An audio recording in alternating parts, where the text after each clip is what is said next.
Man, he was right there, bro. That sucks, bro. I'm not I just couldn't get any fucking meat on this. You're good. No, you smacked it. He just happened to read it. Back I'm not, my dude. bitch up. I'm good right now. I'm not even upset. Not even a word. Oh, no. Oh.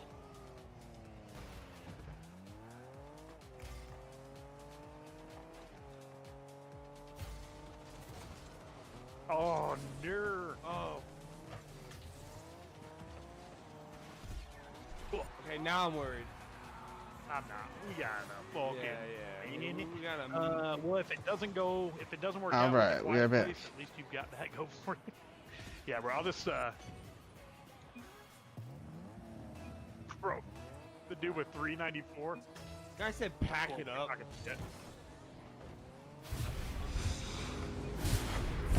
got it. There you go. Oh! There's no way he saved that, bro. I'm shocked he saved that. You got that. You got that.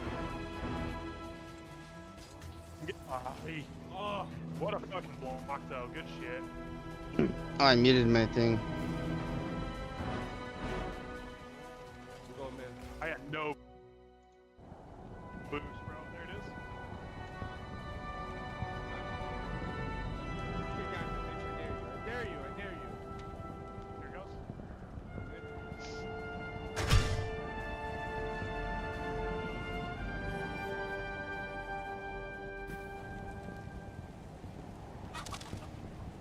Are you fucking kidding?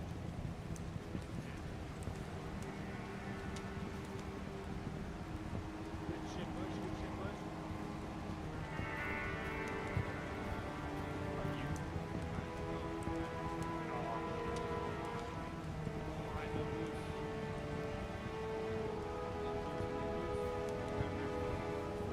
Go for ball. Go offense. Go for it.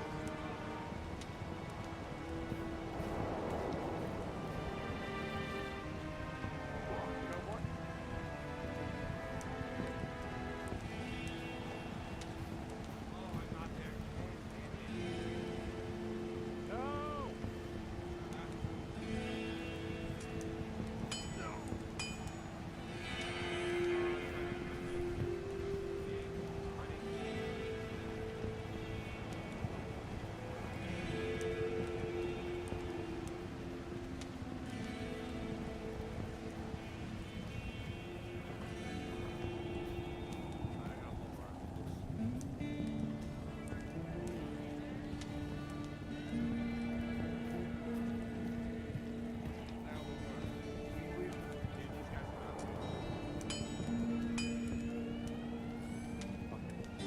Bro. I hate that shit.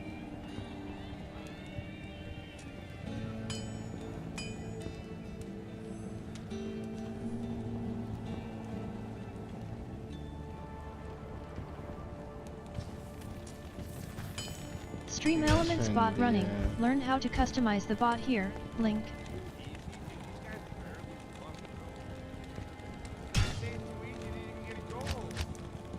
I hate that so much, bro. Or you'll be good. Chat. I got some anger at me. You're right, Dave. Well, you said you're going out on I have your to. next win. Yeah, so let's fucking win. Come on, fools. I mean, if you need me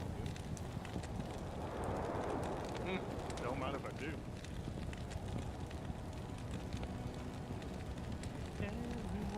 Okay, 2v1, I guess. Then man, he has a And now he'll get a bot.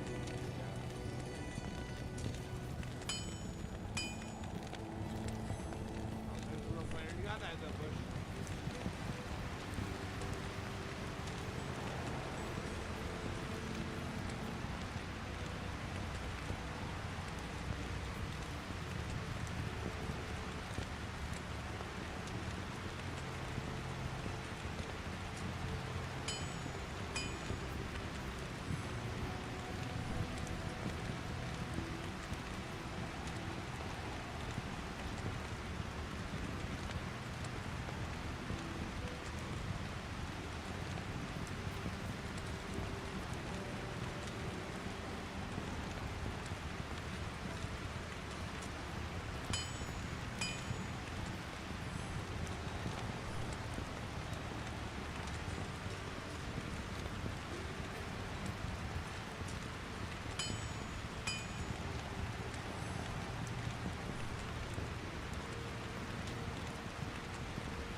Welcome, Murder.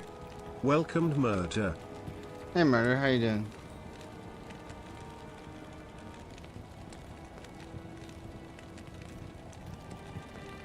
You guys going to bed?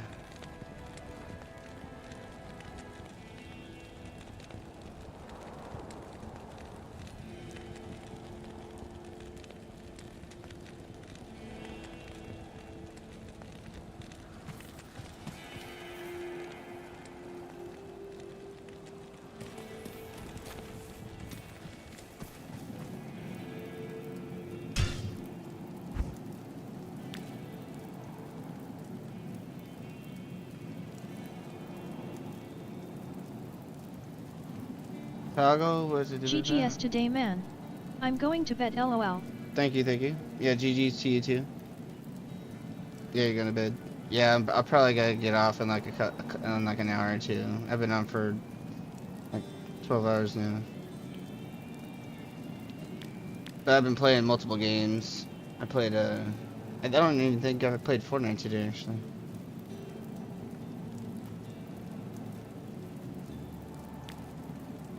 Hope you guys have a good night. Thanks for playing. That game's pretty fun actually. I didn't think that game was gonna be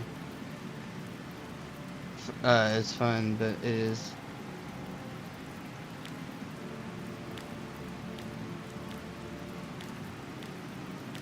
I'm just making sure I got all my settings good to go.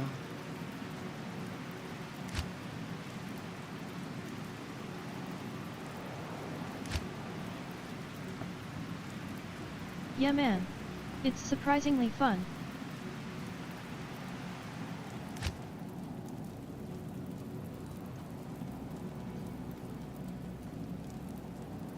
Yeah, I like it.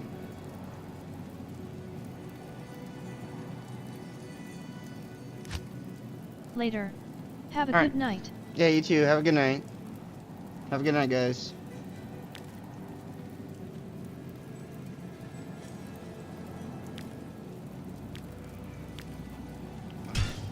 This looks good.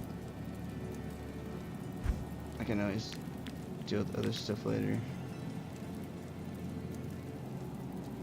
Join my Discord link.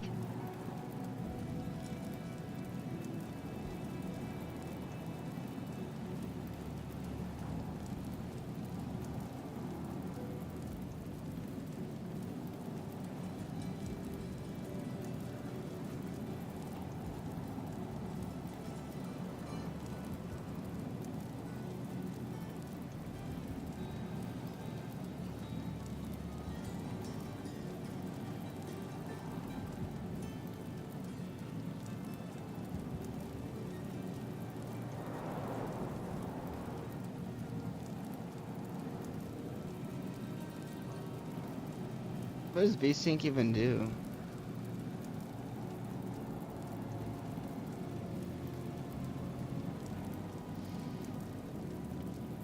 Oh, is there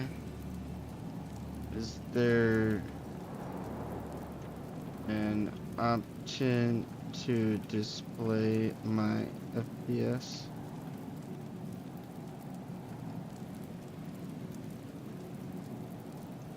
Oh, what? No way.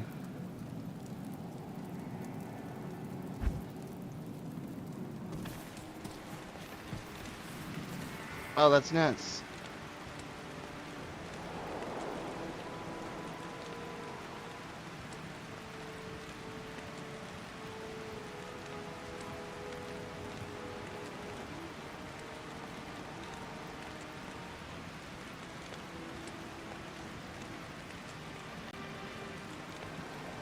White medium star new category. Diablo 2 white medium star new status. Diablo 2 Resurrected Arc Raiders First Kingdom Wow, come there's some Deliverance 2 cool, playthrough Fortnite. keybinds I can do. Alright, let's see what we got in our inventory. I'm gonna put some of this stuff in my stash. Oh, okay. Good day.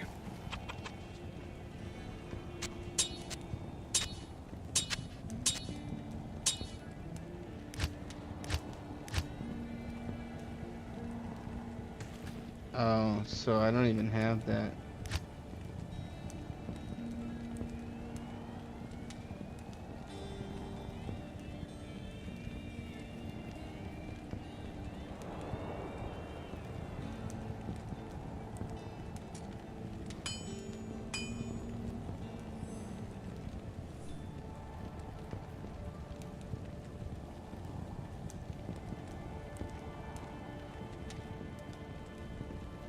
What's this guy called? The Warlock?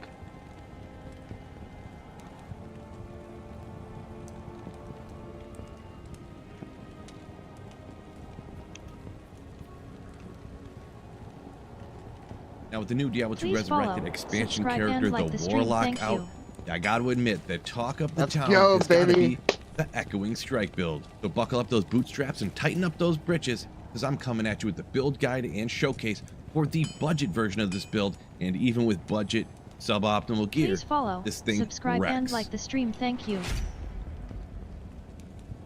I'm going to try to go over every little bit you need to know about this build, so make sure I'm you so stick excited, around. dude. But first of all, we'll jump into the stats page right after you hit the like button and subscribe up to the channel. Now for the stats, it's pretty much like a lot of builds in Diablo 2 Resurrected. We got just enough strength and dex to wear whatever gear you need. Kind of dump the rest into vitality down here to help out your survivability.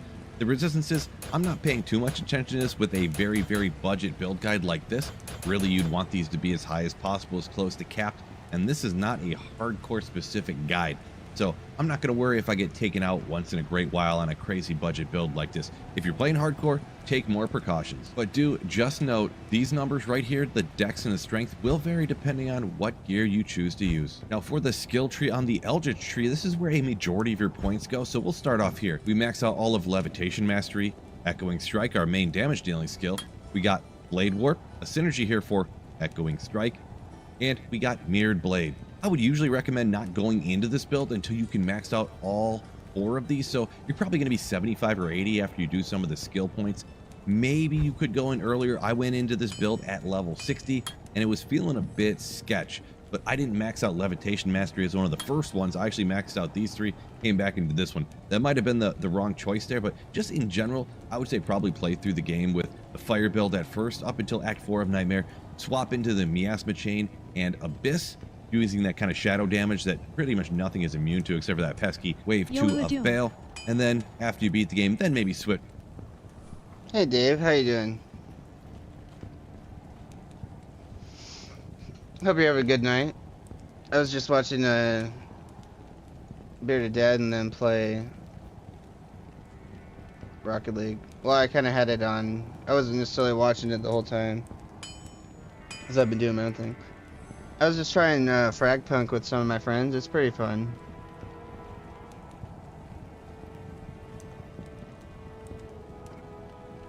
I don't know if you have Arc Raiders, but I got Arc Raiders recently. It's pretty fucking fun, Arc Raiders.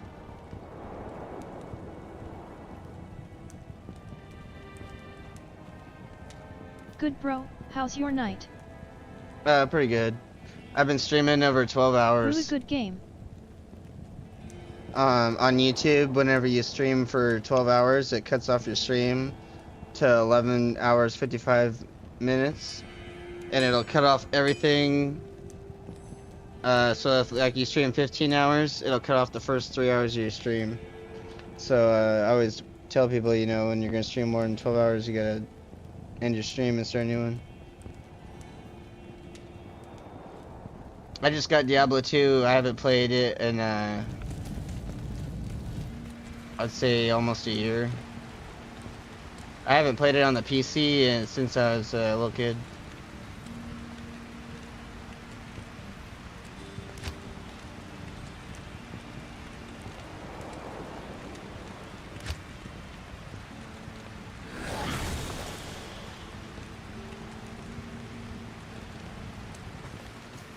I only have one.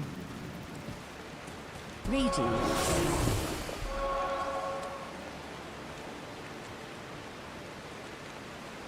So what is miasma bolt?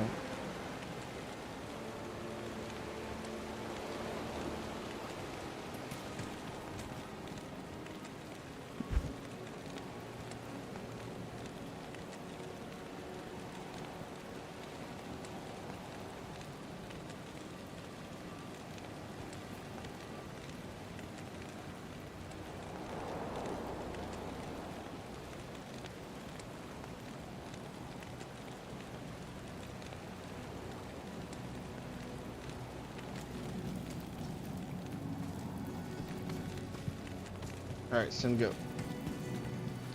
Should I put this dagger away? No, let's just sell the dagger, screw it.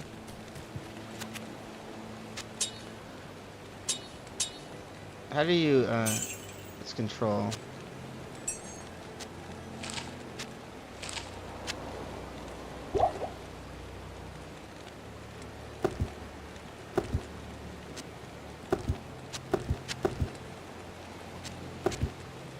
I don't remember how I had my inventory. Was it like that?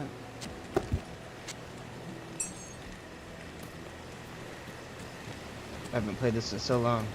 12. Our stream is crazy though. Yeah. These creatures of darkness shall yield to me, or perish.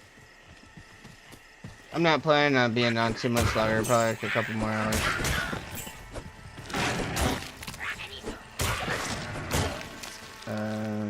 Alt.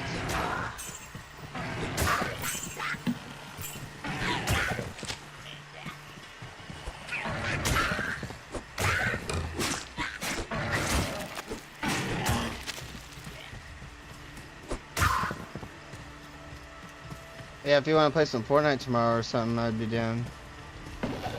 I play pretty much anything. I play like a lot of games.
Oh, you can't pause it because it's in online. Oh my god, I can't pause the game.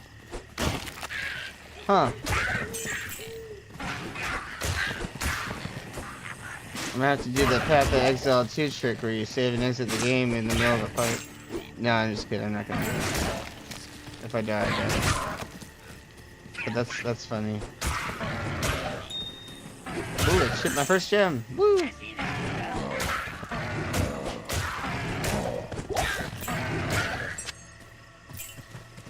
Alright, I'm gonna play this video because I need to listen to this build guide. These, so you're probably going to be 75 or 80 after you do some of the skill points.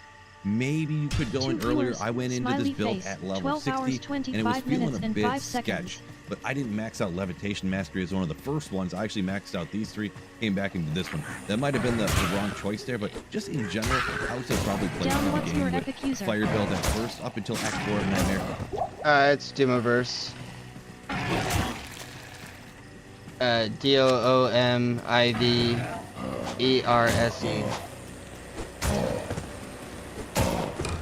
will type it.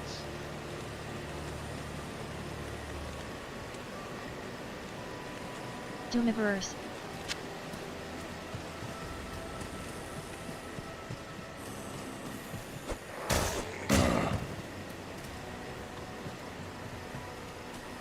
I think I passed the freaking den.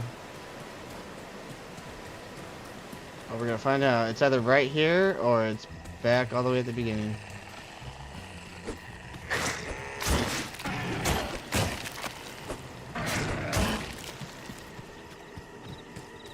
Hooray!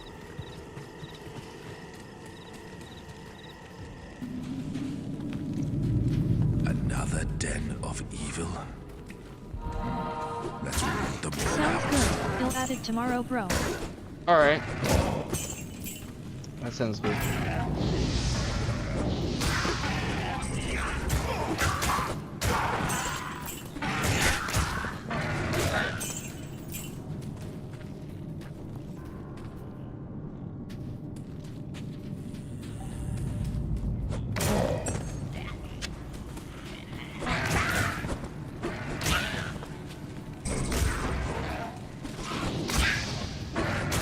Did you ever download Save the World?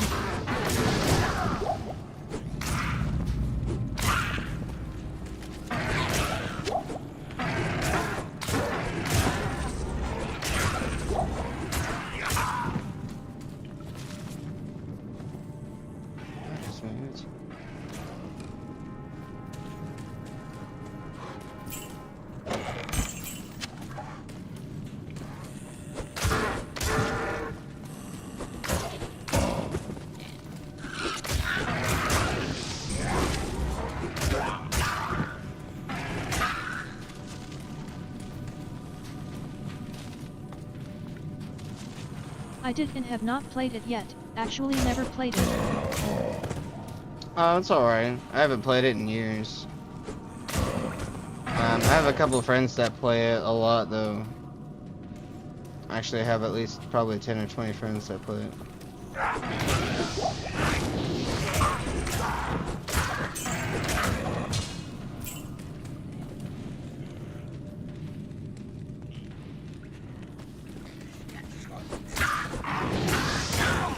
It's kind of like Call of Duty Zombies, but you you can build and you can get like gadgets and stuff and like special weapons.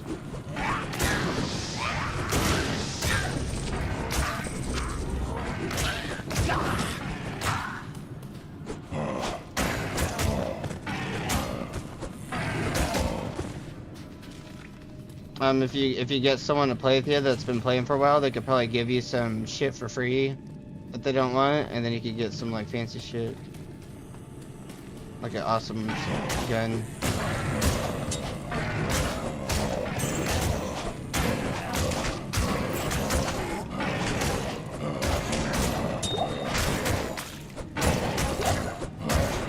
Love me some COD Zombies. Need to download it again. Io Dave O just reached level 1. I know. Zombies. I miss the old zombies. Use code The new Doomiverse Zombies in the is Fortnite item shop / Epic Store to ridiculous. support me Doomiverse # Epic Partner. I'll still play the new zombies, but it's not the same.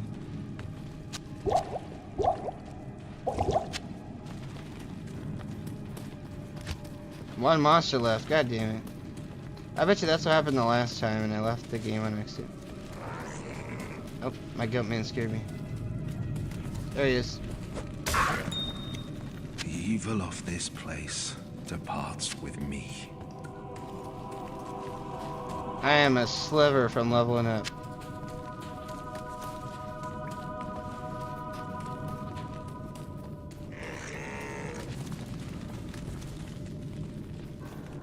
I don't know if you know anything about Diablo, but this game came out like 20-something years ago. It's almost as old as I am. And they just released a brand new character for it like, I don't know, a couple months ago. And they added a bunch of new stuff to the game. Because they remastered this game, and this is Diablo 2 Resurrected. And so they added a new character Never played and stuff. as well. Looks dope. Yeah, it's pretty fun if you're into like RPG games. I'm gonna make a town portal. Actually, no, I'm not, because I can get to the. Oh, look, another skill shrine. Where's this one? Oh, I leveled up. I'm level 5. Woohoo! Yeah, it's pretty fun. I've never played this game online, so this will be my first time having an online character. But unfortunately, the ladder's gonna end soon, so I'm gonna have to make a brand new character and start over in like a month or two. Be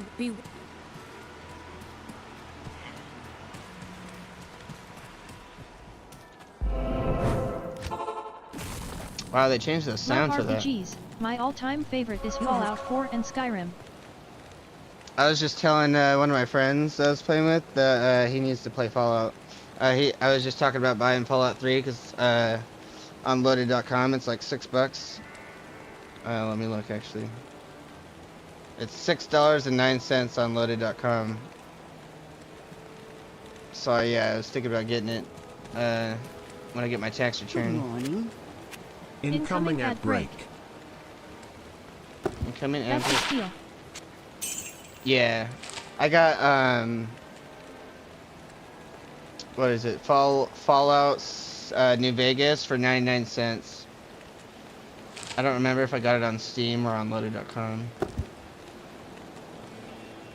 I think I did get it on Loaded.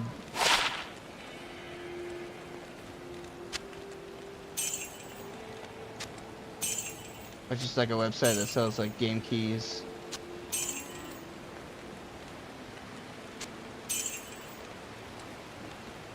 These are the same exact boots.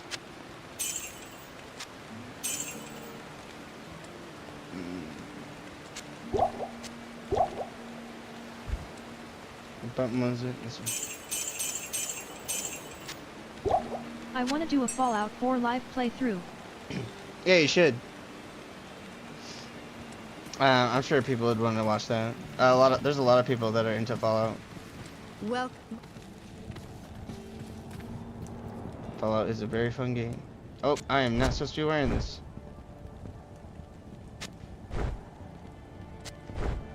It's supposed to be for my lady. Also, this will be interesting. They added a gem stash tab. They've never had this before. This is brand new. A materials tab and a rune tab. This is gonna be so crazy. They turned this game into Path of Exile, kinda. Which I don't mind. I like Path of Exile. Not gonna see me complain. Put that key in there. This is my first charm. Woo! Oh god, I need to repair my thing. That was very fucking loud.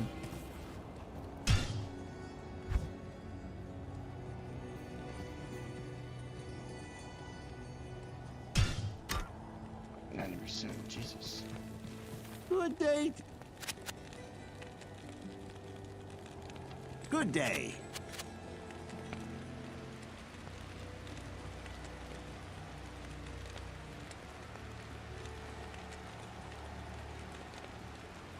You always want to check the shops every time you go into town because you never know what you'll get. And it Hi resets, there. I'm pretty sure, every time you leave. Some people just leave town and come back into town and check the shop. Leave town, go back into town, check the shop. I'm not going to do that because I'm not too worried. I will find something good soon. Ooh, a triple socket. Triple socket bow.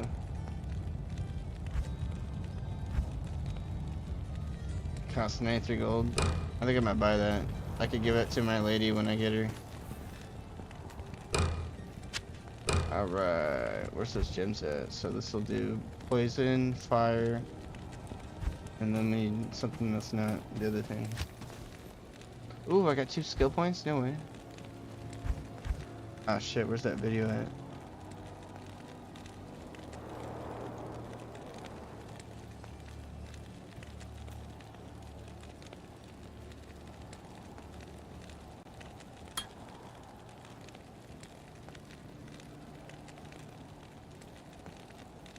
Point wonder, I would highly recommend you get that point into this. It just slows down anything that's in the particular radius of this sigil. So I use it on act bosses, and I use it on anything that's super fast, or if I'm having a bad time, or anything that's physical immune. Go ahead and put this on there, and it can break that immunity, so it gives you an opportunity to take that monster out. Now over on the demon tree, this is a whole bunch of 1-point wonders here. Pretty much everything 1 point, 1 point, 1 point, but buying demon you definitely want to get down to to beat the game, then maybe switch into this build right here. Now we have the 1-point wonders down the middle, and this Eldritch Blast and this Psychic Ward. This right here, Psychic Ward, is kind of works like one of the shields, either like the Bone Armor or like the Cyclone Armor. So I go ahead and use this as a 1-point wonder. I don't see a lot of other people use it, but I go ahead and throw it up there to absorb that 330 damage. I mean, why not? Now over on the hexes, because you kind of use up a lot of your points, I do want to use the hexes, but I don't actually have a ton of points into them.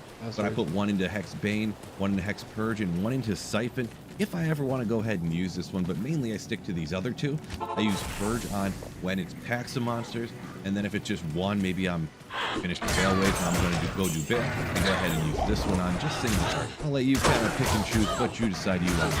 Now over on Chaos, definitely this Lethargy is a 1-point wonder. I would highly recommend you get that point into this. It just slows down anything that's in the particular radius of this sigil.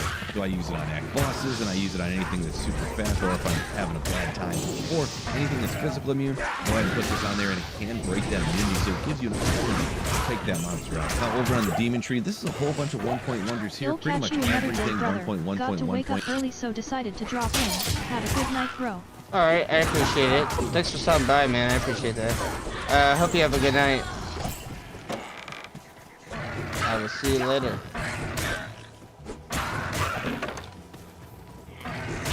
I can drop your channel link in my thing here too. Let me go like this.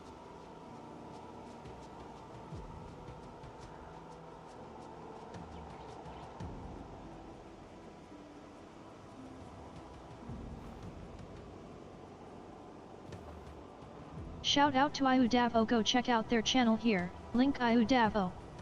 Shout out to $1, go check out their channel here, link $1.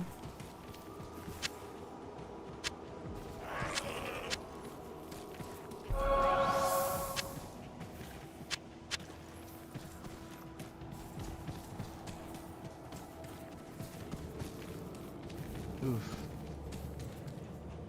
Damn. I'm not gonna go in there, but I should.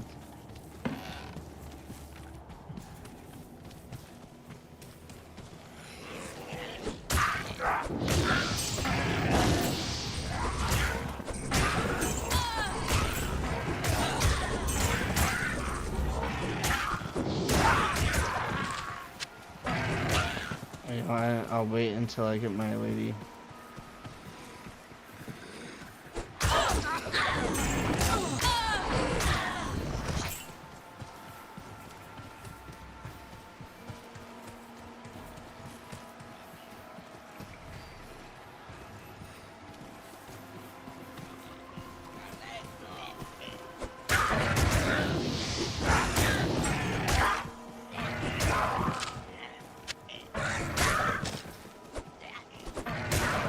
I am overburdened. I'm so happy to be playing this game, yeah. Yay, I made it to the right area. Oh, undead make for such poor servants. I can't carry any more.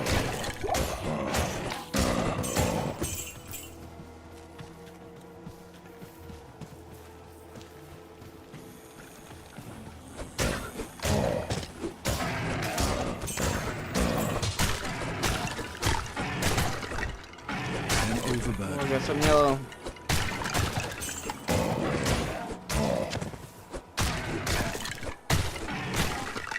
Our first yellow item, yeah.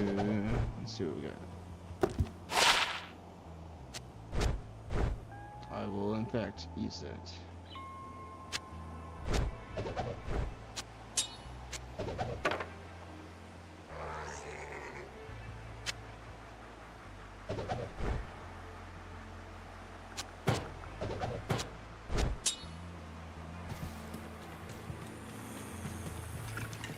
My army will destroy you.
back!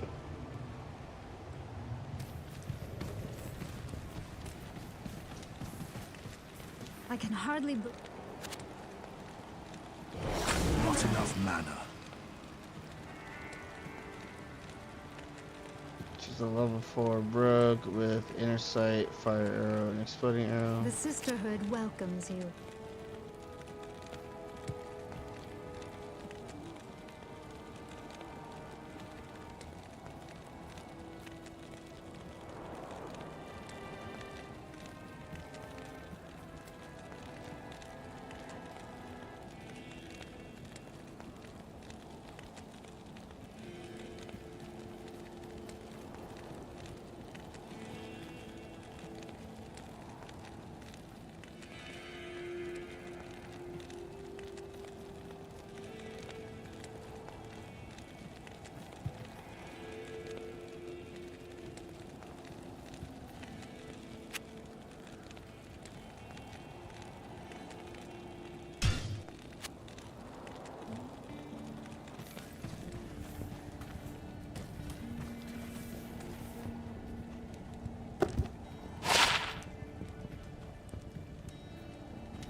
I'll put that to good use.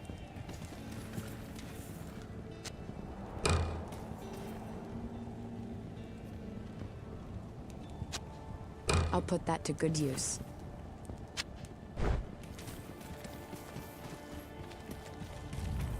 Yes?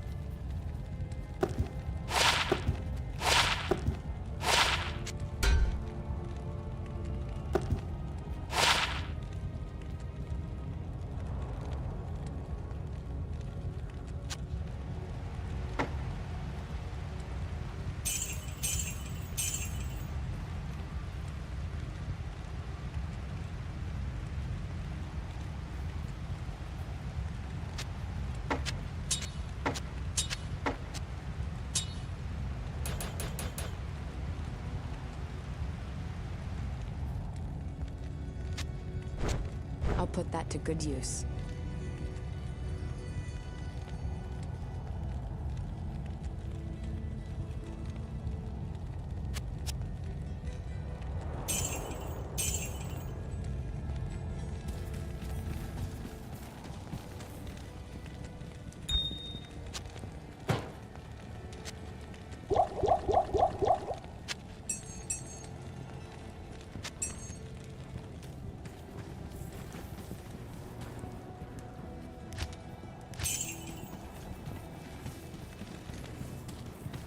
Oh, wait, in the next quest.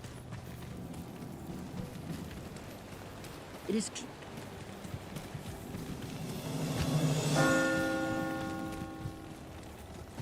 You should be able to get this quest now. Nope, guess not. Gotta check the merchants.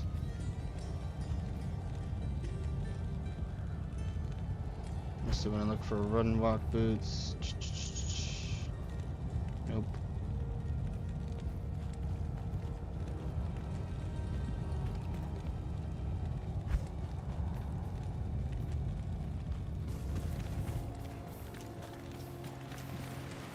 What you need?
overburdened.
Good evening. What you need?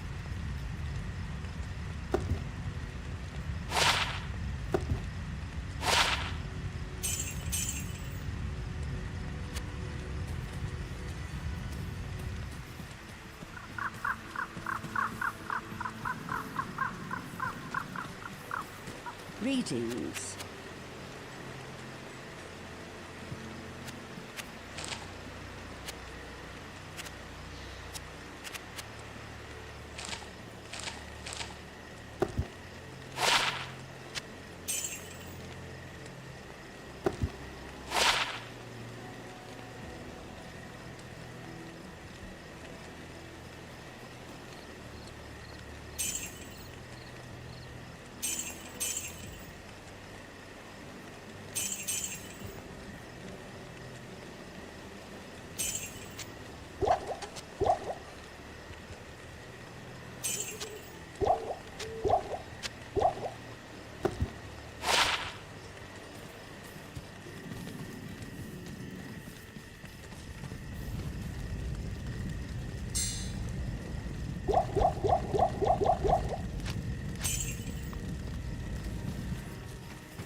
I have no money. Actually, yeah, I do. I need to buy some more of those identification. Alright, you gotta be real quick. I'll be right back.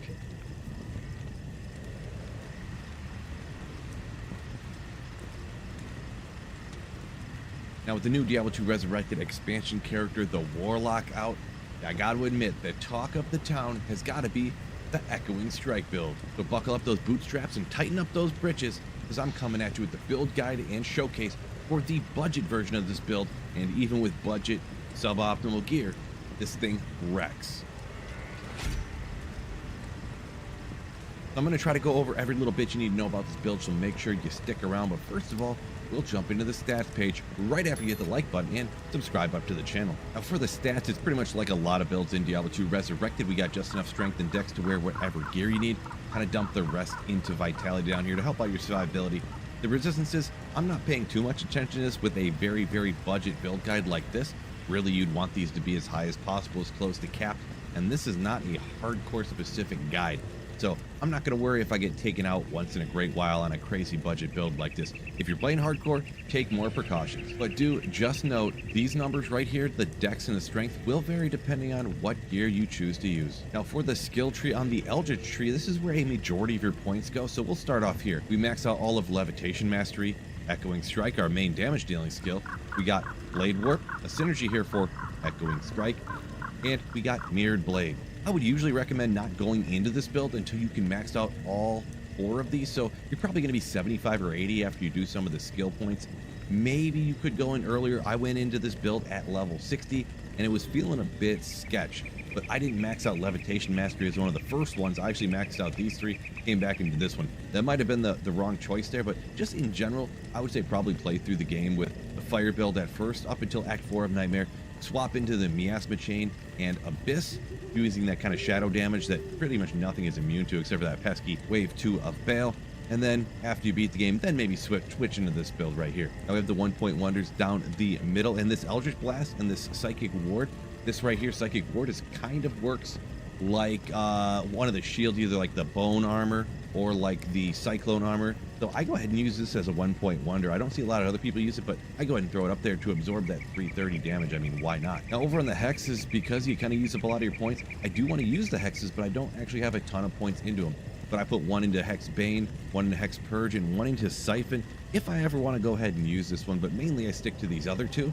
I use Purge on when it's packs of monsters, and then if it's just one, maybe I'm finished the Bale Waves, now I'm going to go do Bale, I go ahead and use this one on just single target. I'll let you kind of pick and choose what you decide you want to use though. Now over on Chaos, definitely this Lethargy is a 1-point wonder. I would highly recommend you get that point into this. It just slows down anything that's in the particular radius of this sigil. So I use it on act bosses, and I use it on anything that's super fast, or if I'm having a bad time, or anything that's physical immune, go ahead and put this on there, and it can break that immunity, so it gives you an opportunity to take that monster out. Now over on the demon tree, this is a whole bunch of 1-point wonders here, pretty much everything 1 point, 1 point, 1 point, but Bind Demon you definitely want to get down to, because you see him running around up here. There's a particular type of demon you absolutely want to bind. We'll talk about it a little bit more later when we get into the gameplay.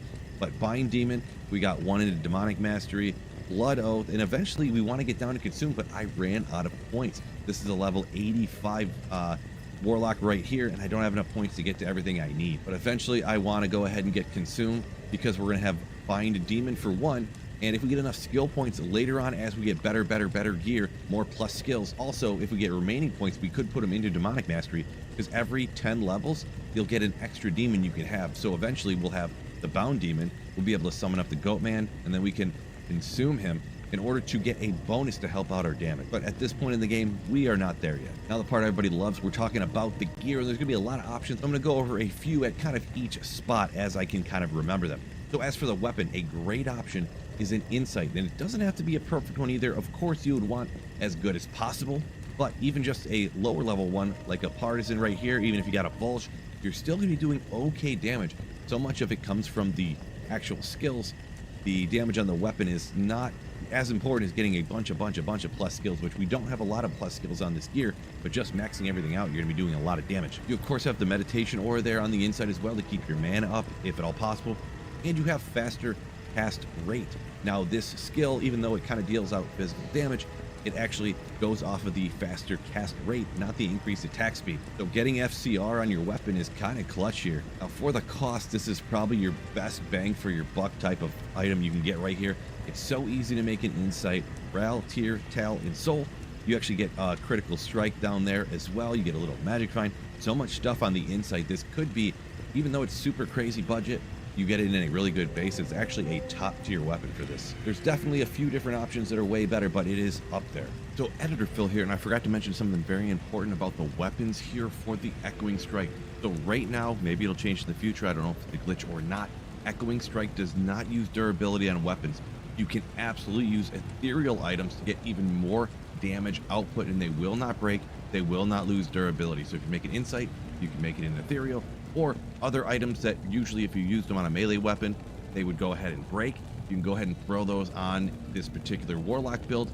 They will not break. Don't fear using those ethereal weapons. One such example is actually a budget item. Usually people would just throw it away before, but apparently, depending on who you ask, this is one of the best, if not the best weapon for this build, and that's Ariok's Needle. Like, I put this on there and it can break that immunity, so it gives you an option. But I put one into Hex Bane, one into Hex Purge, and one into Siphon if I ever want to go ahead and use this one, but mainly I stick to these other two, beat the game, then maybe switch into this build right here. Now we have the 1-point wonders down the middle, and this Eldritch Blast and this Psychic Ward. This right here, Psychic Ward, is kind of works like one of the shields, either like the Bone Armor or like the Cyclone Armor. So I can use this as a 1-point wonder. I don't see a lot of other people use it, but I go ahead and throw it up there to absorb that 330 damage. I mean, why not? Now over on the hexes, because you kind of use a lot of your points, I do use the hexes, but I don't actually have a ton of points into them. But I put one into Hex Bane, one into Hex Purge, and one into Siphon if I ever want to go ahead and use this one, but mainly I stick to these other two. I use Purge on when it's packs of monsters, and then if it's just one, maybe I'm finished the Bale Waves, now I'm going to go do Bale, I go ahead and use this one on just single target. I'll let you kind of pick and choose what you decide you want to use though. Now over on Chaos, definitely, this lethargy is a 1-point wonder. I would highly recommend you get that point into this. It just slows down anything that's in the particular radius of this sigil. So I use it on act bosses, and I use it on anything that's super fast, or if I'm having a bad time, or anything that's physical immune, go ahead and put this on there, and it can break that immunity, so it gives you an opportunity to take that monster out. Now over on the demon tree, this is a whole bunch of 1-point wonders here, pretty much everything 1 point, 1 point, 1 point, but bind demon you definitely want to get down to, because you see him running around up here. There's a particular type of demon you absolutely want to bind. We'll talk about it a little bit more later when we get into the gameplay, but bind demon, we got one in the demonic mastery, blood oath, and eventually we want to get down to consume, but I ran out of points. This is a level 85 warlock right here, and I don't have enough points to get to everything I need. But eventually I want to go ahead and get consume, because we're going to have bind demon for one, and if we get enough skill points later on as we get better gear, more plus skills. Also, if we get remaining points, we could put them into demonic mastery, because every 10 levels you'll get an extra demon you can have. So eventually we'll have the bound demon, we'll be able to summon up the goat man, and then we can consume him in order to get a bonus to help out our damage. But at this point in the game, we are not there yet. Now the part everybody loves, we're talking about the gear, and there's gonna be a lot of options. I'm gonna go over a few at kind of each spot as I can kind of remember them. So as for the weapon, a great option is an insight, and it doesn't have to be a perfect one either. Of course you would want as good as possible, but even just a lower level one like a partisan right here, even if you got a pulse, you're still going to be doing okay damage. So much of it comes from the actual skills.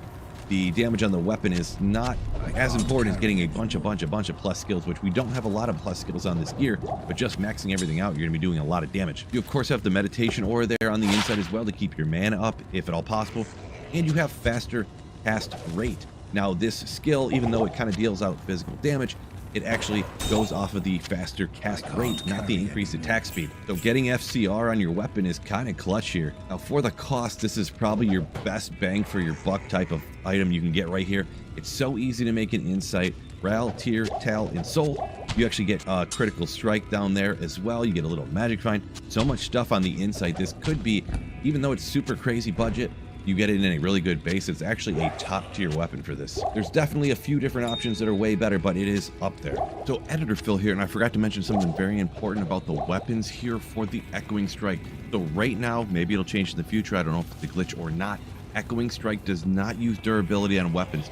You can absolutely use ethereal items to get even more damage output, and they will not break, they will not lose durability. So if you make an insight, you can make it in ethereal, or critical strike down there as well. You get a little magic find. So much stuff on the insight. This could be, even though it's super crazy budget, you get it in a really good base. It's actually a top tier weapon for this. There's definitely a few different options that are way better, but it is up there. So editor Phil here, and I forgot to mention something very important about the weapons here for the Echoing Strike. So right now, maybe it'll change in the future, I don't know if it's a glitch or not, Echoing Strike does not use durability on weapons. You can absolutely use ethereal items to get even more damage output, and they will not break, they will not lose durability. So if you make an insight, you can make it in ethereal, or other items that usually if you use them on a melee weapon, they would go ahead and break. You can go ahead and throw those on this particular warlock build, they will not break. Don't fear using those ethereal weapons. One such example is actually a budget item. Usually people would just throw it away before, but apparently depending on who you ask, this is one of the best, if not the best weapon for this build, and that's Ariok's Needle. Like I mentioned, these plus skills actually give you a ton of extra damage. It has a reasonable amount of enhanced damage, but the huge thing also is that Deadly Strike. Now, Deadly Strike does work with these echoing blades, but important to note, later on, Crushing Blow and Open Wounds does not work. There's a lot of things that do not work, like on hit and on attack effects. Like I mentioned, the Crushing Blow and the Open Wounds does not work, but things like Deadly Strike does, and you can apply poison as well. There's a much longer list of everything that does and doesn't work, but that's kind of the most important ones right there. Now, there are so many other weapons, I couldn't possibly mention everything. You could throw on a Reaper's Toll or something. You could throw on a Death. Breath of the Dying is super expensive, but it's another option. There are just so many options here, I couldn't possibly mention them all. But pretty much any weapon that has kind of high damage could help you out. Plus skills on it can help you out. Like I said, Deadly Strike. And if you have any of that kind of stuff along with plus skills, what you're going to want to be looking for. Now, over on the shield, a great early on weapon is a Rhyme. Now, Frozen, you've got all resistances, you've got Magic Find, block rate, block chance. Great thing right here. And you can't put it in one of the books. I think they're called Gimmeries, I guess. You can't actually make this in those books, so you could even get plus skills as well, but I just threw this in the first shield I got, a Grim Shield, because plus skill is so important. A Spirit Shield is actually awesome to have over here. All those different things that are on the Spirit Shield. You got the faster cast rate to go ahead and throw out more of those echoing blades. You got the plus skills, you got the mana. There's just so much on Spirit. It's absolutely amazing. If you can get one of those, you probably want to throw one over here. We'll move on to the helm. Up here I actually have a Bulwark, because this is like a pseudo caster melee. Getting the hit recovery, of course, great for survivability. But we've got life leech up here, so you can leech life back because you're kind of like dealing melee damage.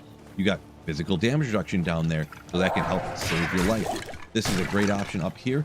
Another option, of course, would be something like a lore. You get a plus skill helping out your damage. A couple other little things on there. Don't choose a base like this with 174 strength required in it, but lore, just in some budget thing, you can make it super early on. You keep using it for a very long time. Of course, with those plus skills being clutch, if you get yourself a Shaco, throw it on up here. Maybe a Peasant's Crown, 1 to skill, run a little bit faster. There's a couple other options. Now on the armor here, Stealth. You make this in Act 1 of normal difficulty, running the Countess. You use it for a very, very, very long time. It's got your cast rate. It's got your walk, run, hit recovery. Clutch armor right there. You could go ahead and make yourself the new armor right here. This is a new rune word for the new season of the Warlock. It is Authority. You got 2 to Warlock skills, so that damage helps you out a bunch. But you may drop down FCR breakpoints without getting the faster cast here on the Stealth. But getting the plus skills, you could outweigh the DPS by getting more plus skills. Maybe that boosts it right up too. This is another great option right here. I've been using some like K. Hagen's Wisdom. You got FCR and a skill, or a Viper Magi, of course. Skill, FCR, and all res. Now over on the gloves, the 350% damage to demons does help out this build, but the increased attack speed does not. You need FCR on gloves to kind of help out the casting speed of it, but getting that huge amount of 350 damage to demons, along with 50 to fire res, and if you had a Spirit Shield on as well, this fire res is not on the Spirit Shield. So the 50 fire res here can make up for what you're missing on that too. Of course, if you need to get to an FCR breakpoint, Trang's Gloves, Mage Fist, going to be great options over here. Now taking a look down here at the belt, String of Ears is generally pretty easy to find. Kind of a mid-level item right here. You could, of course, get yourself a Dungos as well for Dungos Party Sword, having damage reduction and having a bunch of vitality on it, but life leech damage reduction on the String of Ears is a great option. Now, of course, as this is on FCR breakpoints, maybe you need to go ahead and craft yourself a caster belt. Now, for crafting anything, junk jewel, you need it. For a caster belt, you need an Ith rune, you need a perfect amethyst, and a belt that looks like this one. Don't make it in a light belt because you only have 2 rows of potions. Go over to Geeds, gamble until you get a shark skin belt or higher. That way you can get a full allotment of potions down here, and then you can go ahead and get some FCR. Maybe you can get you to a breakpoint, and hopefully get some other good stuff on it like this one, a little amount of strength and a little bit of life. Of course, you'd hope to get resistances on it or something as well, but you usually just make 1 or 2 or 3 of these and throw it on until you get something better later. Of course, along the playthrough, I used for a very long time as well, even just getting a rare belt with hit recovery and making up the resistances that you need, another cheap option. Now over on the boots, since this is like a pseudo melee character, you can actually craft yourself blood boots. You get some life leech on there. This one happened to get magic fine, but much like the belt or like crafting anything, you're hoping it to get lucky, to get the resistances you need, to get life. Boots, I think, can get dex, but they cannot get strength, I believe.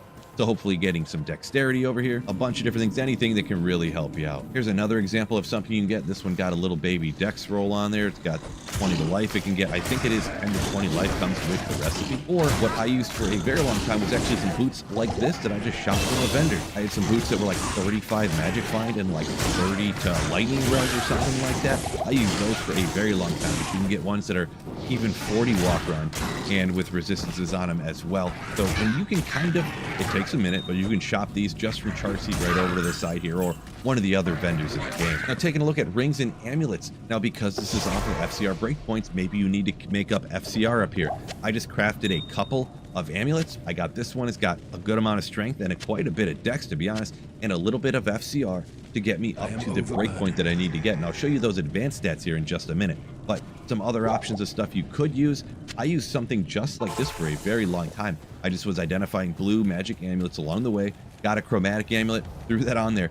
You have no idea, well maybe you do, how much all res helps you out running through hell difficulty. Just a gigantic penalty for resistance in hell difficulty. You got to make it up somewhere, and this could be it. Like a Mars with no skills, you of course want a Mars, but hey, when you're broke, you use what you can. There is also Crescent Moon. It's got dual leech, so you're never gonna have to worry about mana again, because that mana leech is so high. It's got life leech, stuff like that in there too. Just some other different budget options. Now on rings, this is gonna vary a lot with budget stuff, because of course you're not having SOJs right now. It would be great. You ain't getting them. You ain't getting those crazy new rings that they got out there either. So if you need to get your FCR breakpoint, get a rare ring that has, you know, 10 faster cast, and then hopefully it has some other great stuff on it. Maybe if one of these rare rings got Magic Find and Poison Res and FCR, this would be good. But it's really clutch to get the rare rings that have dual leech and hopefully FCR too, along with some other things. Those are tough to get though, but if you get FCR with mana leech, FCR with life leech, those are gonna be great options to throw up there. Such as if this one had 10 FCR, this would be a sick ring. Just absolutely sick for this build. Some lightning res, a good amount of life, mana leech, and it's got better Magic Find. A couple other options I just went ahead and showed down here. Just use whatever you can best in slot. Even if early on, if you need to get some life leech, throw a life leech ring up here. If you need a little baby mana leech, throw a mana leech ring on. Just whatever you can. You could even have a use for a Manald Healed up here to get that mana leech. Now over on swap, this is probably one of the most important things in my opinion for a budget build, and this is not even just for the Warlock, it's for everything. And that is, get yourself a telestaff. Drop yourself a telestaff, please do it. There's so many people I see don't have one, and I'm literally tellying down to bail with the telestaff that I bought from Dragnon. Look up videos if you don't know exactly how to do it, but you can just shop yourself a telestaff, just buy it from a vendor, and it is super expensive. All 45 charges is like 100 grand in gold. But every run I'm picking up wands and daggers now have skills on them. Anything that you can get plus the skills to any character, and just sell that stuff. The smaller the better, because it takes up less room in your inventory. That's why daggers and wands and maybe stabs like this only take up 4 spots, but they can be 35k no problem. Tellying around with this is just absolutely clutch. Now jumping over the mercenary, a pretty important part, but it's so hard to keep him alive. Even with the gear, this is the bare minimum gear that I would even keep a mercenary around with. But even with this gear, he dies like every 3rd run or something, and I gotta babysit him, pumping him potions. But it's really important to get a might mercenary. You don't really want to use any of the other ones. You could use the cold mercenary if you want to for survivability. It'll keep your merc alive and you a little bit more, but it's not going to help all the damage. Might is just astronomically great for the clear speed of this build. Now, as for the weapons, bunch of different choices besides this, but insight is just so cheap to make. Throw this one over here. You could, of course, go with a ton of other things. If you find a Reaper's Toll, if you make an Obedience, anything that goes in the spear and pole arms and gets you a bunch of damage can be great over here. You don't actually need the insight if you're using the insight on your character like I am. There's a ton of other options, even that I didn't mention here, but so cheap and so great. Insight's good to go over there. Pull work up here, spectacular. You get your life leech and all the stuff. The same reason I have it on my character, to be honest. Also, of course, don't sleep on the Tails Mask. And of course, you can go with Andar's Visage up here if you get lucky enough to find one of those. And then on the armor, make yourself a Treachery, get that Lemon from the Countess, farm it up, get the increased attack speed, be attacking faster. That Fade proc is one thing that can major help keep him alive. And the faster he attacks, the more damage he puts out. The more damage he puts out, you leech back 4% of that life. So if you output 100 damage, you get 4 life back. If you output 1,000 damage, you get 40 life back. You get the picture. I'm not a math wizard, but it makes sense. And you actually have another helper on your hands right here. And if you ever bind a demon and you want to see exactly what's on him, go ahead and select Unsummon down here and then hover over him. And you can see right here, I have Ismail Vilehand. Now, he's not the absolute best, but the thing is if you have a budget build like this, you're going to die once in a while. I promise you, or at least I do. Dang you. Ah!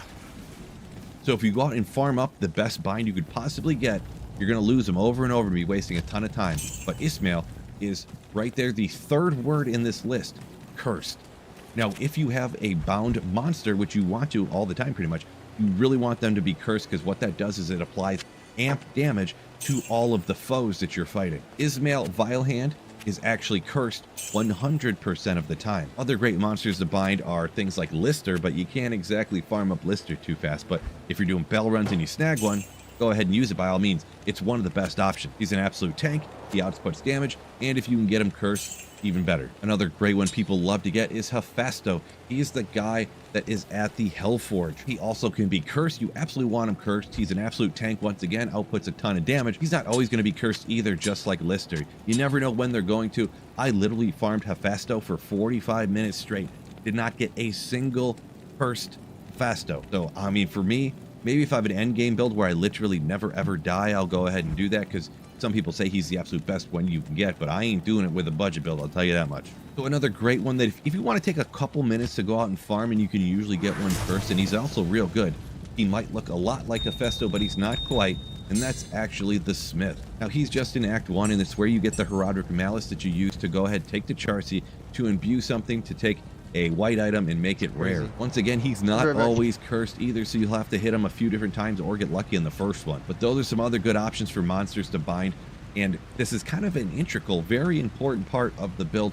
Much like the might damage, the curse is just crazy on this build. Between the might and the curse, it at least doubles your damage, if not more. It feels that way anyways. So we got everything together. Let's get you some example gameplay. How much does this actually wreck? And because even with this crazy budget build rocking like a stealth and stuff, we're gonna jump this straight to players 8 difficulty, even with a partisan insight. We'll come out here, use our dagger for movement speed right here. We'll put up our little tiny right here buffs. They don't really do that much, but and even here, players 8 difficulty with what I got. You see the monsters are already dropping. And this is Eldritch, you know, not the hardest place in the world, but a good place to farm. Come out here, hit this real quick.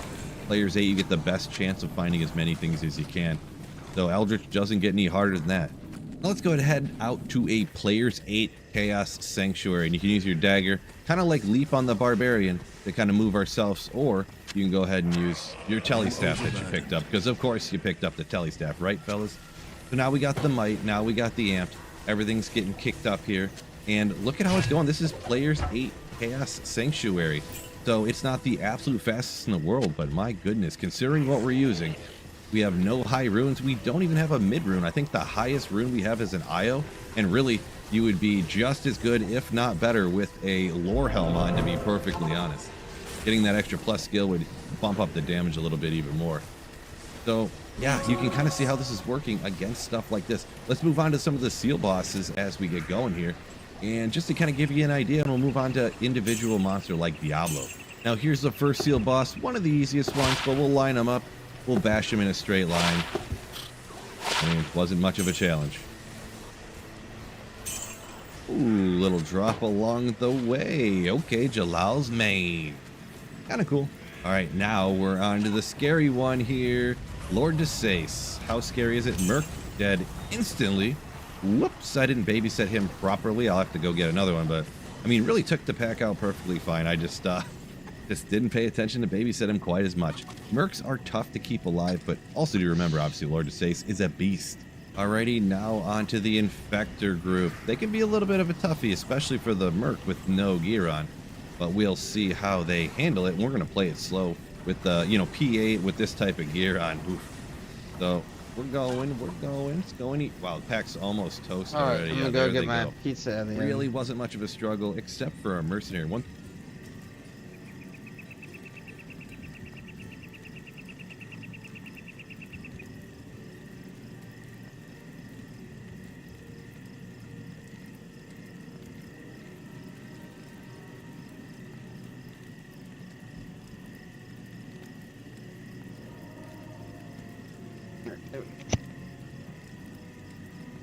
Welcome in, folks, and you're reading it right here. PTR for Diablo 2 Resurrected, Reign of the Warlock. So I really wish they would have done this before the first season, but they didn't. They wanted to get it out and have everybody super hype and excited about it real quick. It is what it is, but a lot of the stuff seemed to be busted, as you're well aware. Well, now this is actually earlier than I thought they would even ever do something like this, but it looks like the public test realm is actually coming out for the new balancing changes and things like that for Reign of the Warlock. I did already do a quick pre-read through, and actually a lot of the changes they're doing I am actually on board with. It's kind of shocking, I know, because I'm anti-change guy. These changes are coming. I'm being as positive as possible, and the things that I've seen in here, a lot of them are stuff that I've actually, and I'm not the big mega genius in the world, but there are a lot of ideas that I kind of came up with, and probably other people did, of course, as well. I'm sure they didn't just only listen to what I said, but it's actually similar feedback to what I had, that they're kind of going to be trying it out in the PTR at least. This doesn't mean it's exactly how it's going to be when it comes to the game eventually for the next season, but at least for the public test run, we're going to be testing out and looking at this. Now, there's a lot of stuff here. I'm pretty much going to be reading it almost word for word and kind of giving my takes on when I feel it's necessary, but this is the most important thing. This is going to be the 14th to the 21st. Right here's the date and time. I will link to this full thing in the description as well. That's when this PTR is going to be, and you better bet your sweet butt I'm going to be on this thing a lot of the time trying this stuff out. So Here's the different templates they're going to be giving for the characters on the asthma test. So it's going to be those different 3 skills, I'm guessing, but it's only up to level 15. So I guess Abyss isn't going to be in that. I believe this is the level the character is going to be. You're going to be testing that out with. So is that even high enough? Is miasma chain, miasma, excuse me, I know if I pronounce that wrong, people get real mad. Is that at level 18? I don't remember exactly, but the miasma test at level 15. We've got the flame test at level 18.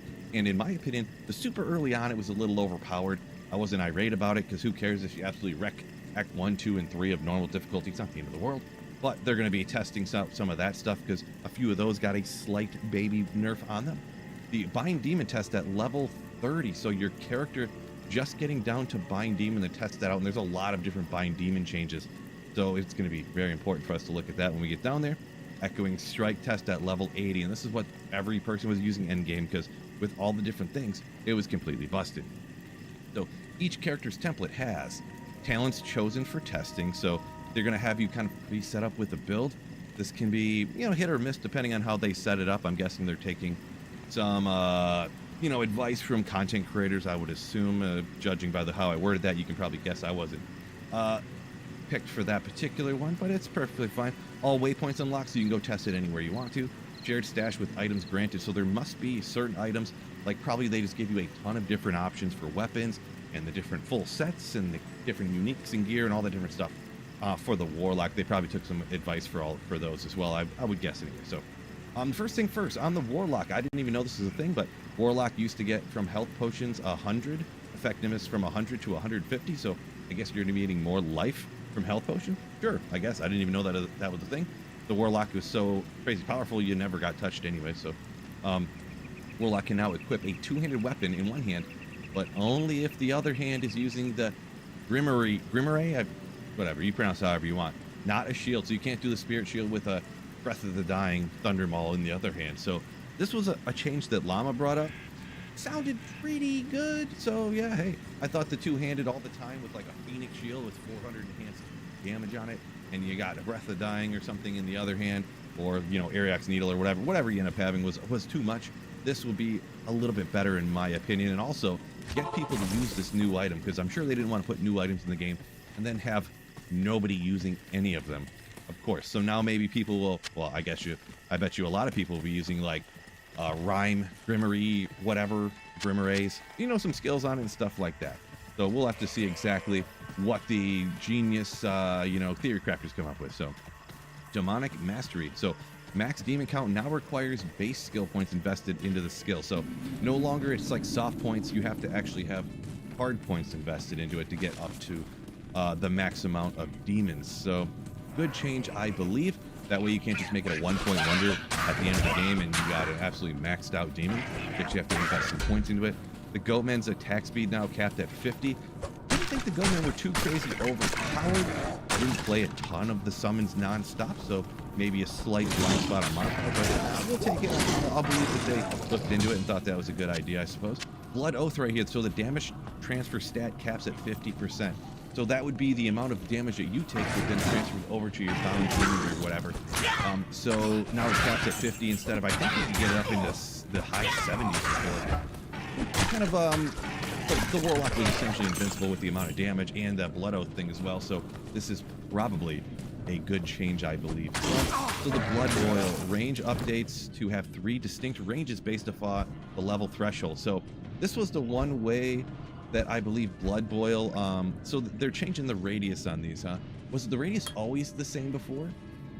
On Blood Boil, I didn't play it a ton, but this is what they're changing to. A lot of Blood Boil experts out there, maybe this'll you'll know exactly how the skill works, but I haven't looked at it in a couple of weeks, so I don't remember exactly. But they did update the radiuses on that explosion right there. So Consume. This one is quite a bit of change here, and it's going to have to be a lot of testing out here, but updated bonuses to provide different values based upon the game difficulty of the consumed demon when it is bound. So they do know right here, let's say you bind a monster in hell difficulty, you consume it in normal. Hey BRJ, how you doing? Hope you're having a good day or a good night.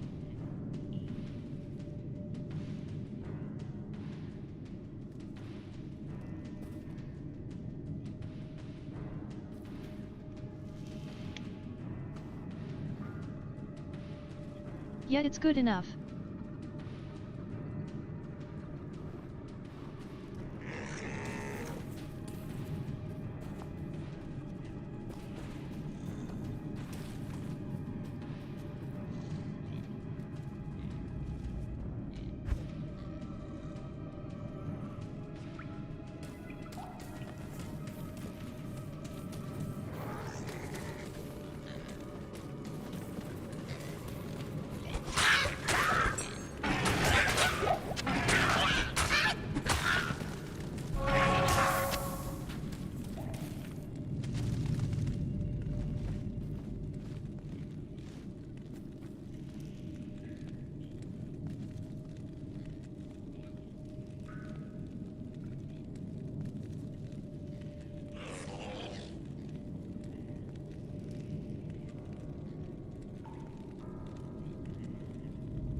I didn't mean to put that fucking skill point.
Please follow, subscribe and like the stream, thank you.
My lady died.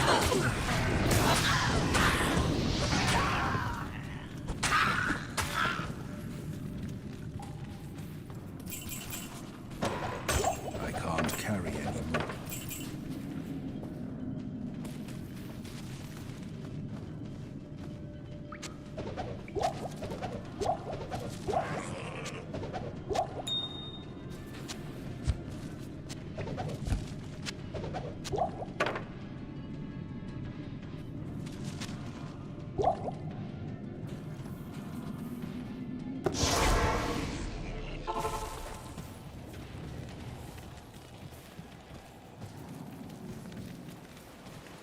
Hello.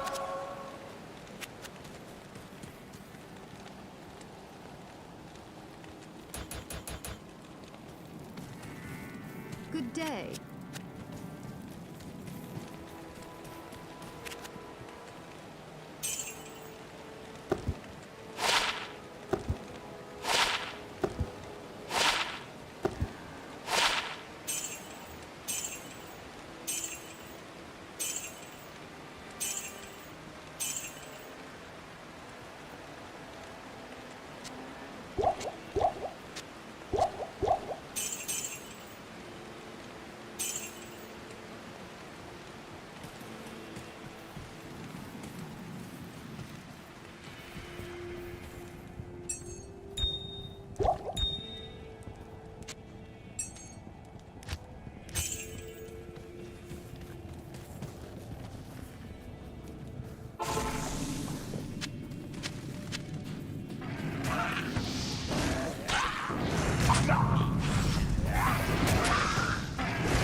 Meow, meow, meow, meow. Meow, meow, meow, meow, meow.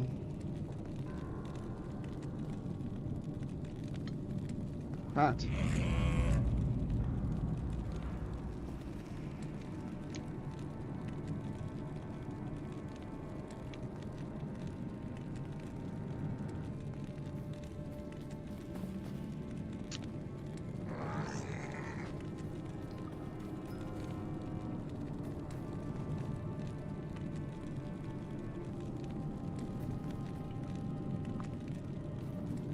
Incoming at break.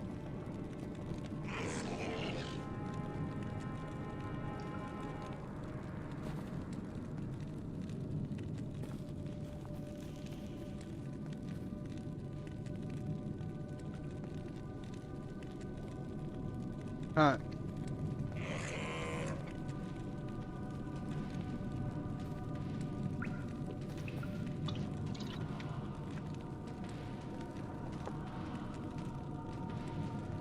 Hi.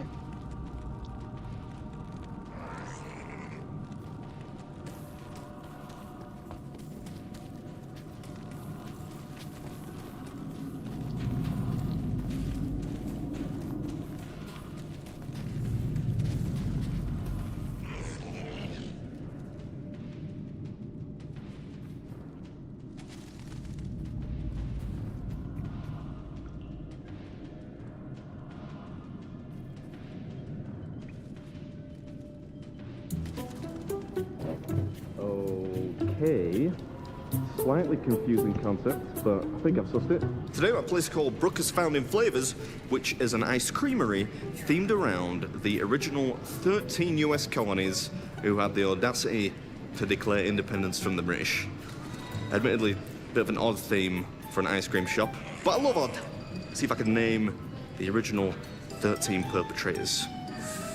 New York, Massachusetts, and New Hampshire, I think we're in there. Delaware, maybe? And at least one of the Carolinas. Not sure about the rest. We didn't want you anyway, you mutinous dogs. All right, rules for this one are as follows. 17 minutes and 76 seconds, or... Mutinous dogs, how dare you? Jimmy Cat says hi. His name is Big Boy. I'm gonna switch my thing over to this real quick so you guys can see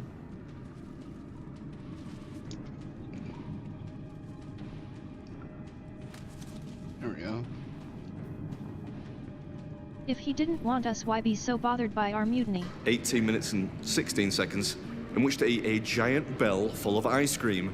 Yeah, if you can do that, you win a free t-shirt. They got some stocks. You have to go in these if you lose. Oh, yeah. All right, well, I'm smoking. I can't get in there myself. All right, let's order this thing. How's it going, man? It's going great, man. How are you? I'm The hell are they thanks. wearing? I love the tri-corner hat. Thanks, man. It's Halloween all year long. Very authentic.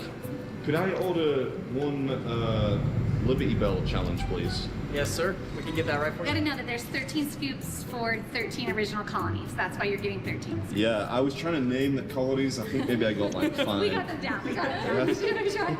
Would you like that? Was Delaware in there? Delaware. Delaware's in there. I wasn't sure about that one. Both the Carolinas or just one? Yes, both of them are in there. And then also Rhode Island. That's the one people forget is Rhode Island. Oh, that's one of my favorite states, actually. There's a contract. Yeah, this is Challenge one. contract real fast. Oh, look at that. I'll be here all day reading that. Oh my god. So first, a valid driver's license must be left in the possession of a qualified Brooker's Founding Flavor Ice Cream employee. You want my driver's license, all right? Don't steal it. I need that to get back. It's very important that if you vomit or barf at all, you'll be immediately disqualified. I would never. So we have our plastic spoons, and we also have some spoons from the kitchen. He almost okay. did a couple times. Sweet. Cole, bring in the spoons. Do you want to see the I spoons? remember one Yeah, like time a he almost selection of fucking burped. spoons. Okay, you Choose can. your weapon. Okay, here, shoot it. Or which one do you want? The big one. I think I've got to go. It's like a manhood thing, right? I'll go with the big one. I think. Okay. Compensating, you know. Thank you very much. That is like a weapon. Do some damage with that. Yes. So somebody went in an I ambulance. called an ambulance. Yes. Yes, I called an ambulance. And one of my poor employees later told me that was my first night working, Jamie. It was bad. It was bad. Was the guy okay? He did. He survived 3 days in the hospital, but 3 days. Yes. Oh god. Oh, it's coming.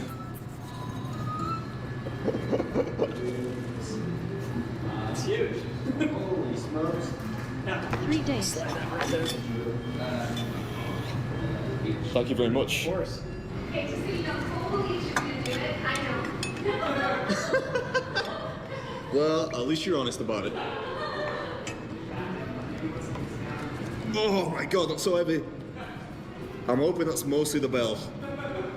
It's hard to tell because of the depth of it, but I think this could be probably one of the biggest ice creams I've ever done. 3, 2, 1, go! Oh my goodness.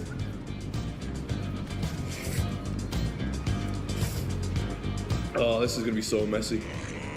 Probably. You don't say. What's up, everyone? Welcome back to the episode. Today it's a giant bell full of ice cream, playfully themed around American independence for some reason. Perhaps in a bid to make history seem fun? I'm sorry. I'm so sorry. I should have got some of the hot chocolate. No coffee on offer at this charming establishment, which is usually the beverage of choice to facilitate expeditious consumption of ice cream, but they do have hot drinking chocolate, which isn't a bad substitute.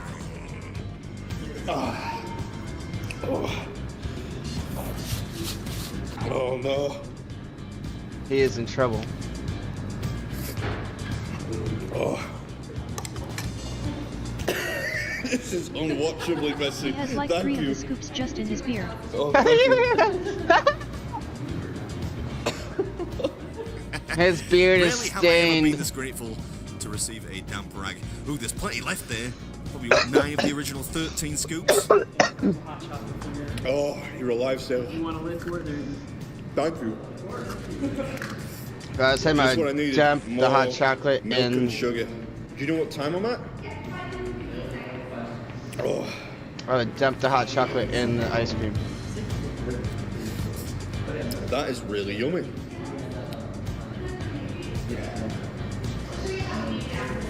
That girl's awesome.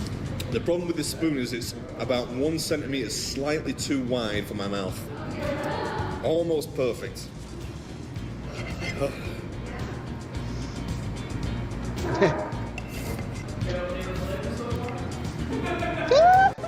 I don't think I can pick out one flavor. I'm trying. It's all sort of melted together. Can feel the bottom now. That's a good sign. Sure is. Costs $76 to order this behemoth, but if you can't He beat it, is so you get a messy. choice winner's t-shirt and a free meal if you're quick enough. Holy shit. We're getting there. His fucking Slowly beard. sure. As a British guy, I sort of feel like I'm the villain of the story here. Nearly takes the honor out of victory. Nearly. Oh. Oh. See, what I should have done is come in the whole, like, red coat attire. British are always the bad guys, you know, when you think about it in films. The Patriot, Braveheart. Last of the Mohicans. Does that count? Bloody Sunday? That one's a bit more contemporary. Whatever, we're usually the bad guys, and today's no different. The state of my beard for the majority of this video has been nothing short of a war crime. This stuff is so good.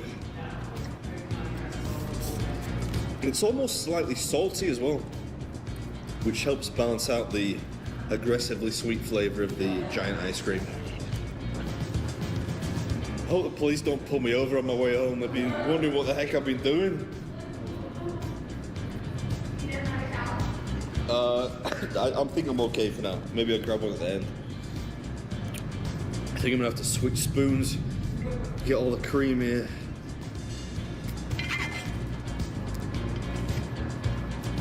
I'm running out of time here. Oh, I don't know, you know. Yeah, you know what? I was worried about the inspection. At the end, the contract mentioned a strict inspection, so I thought maybe the cream might get me DQ'd. Anyway, hope you enjoyed it, and as always, I'll catch you in the next one!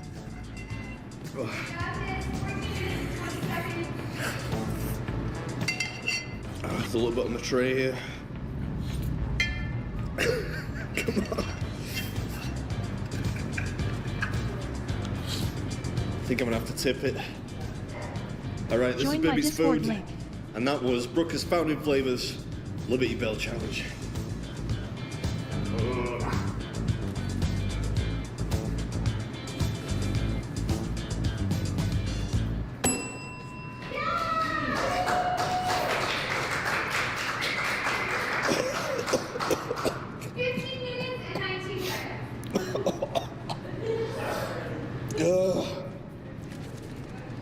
I've never made that much of a mess in a video, like, ever. It's all over my jeans. That he made such a mess. Oh, all right. Let's see. Judge See Cole. if you qualified.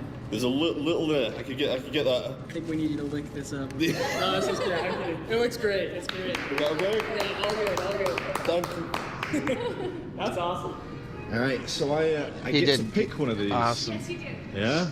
I remember he fixed the that one. 50 I love minutes. the Nice 13 scoops to 50 USA USA USA. He did it in 15 minutes and 19 seconds.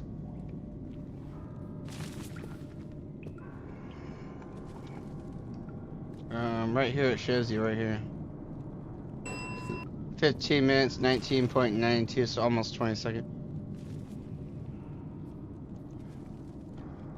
He ate it in 15 minutes. That's Yeah, crazy. 13 scoops of ice cream. Yeah, he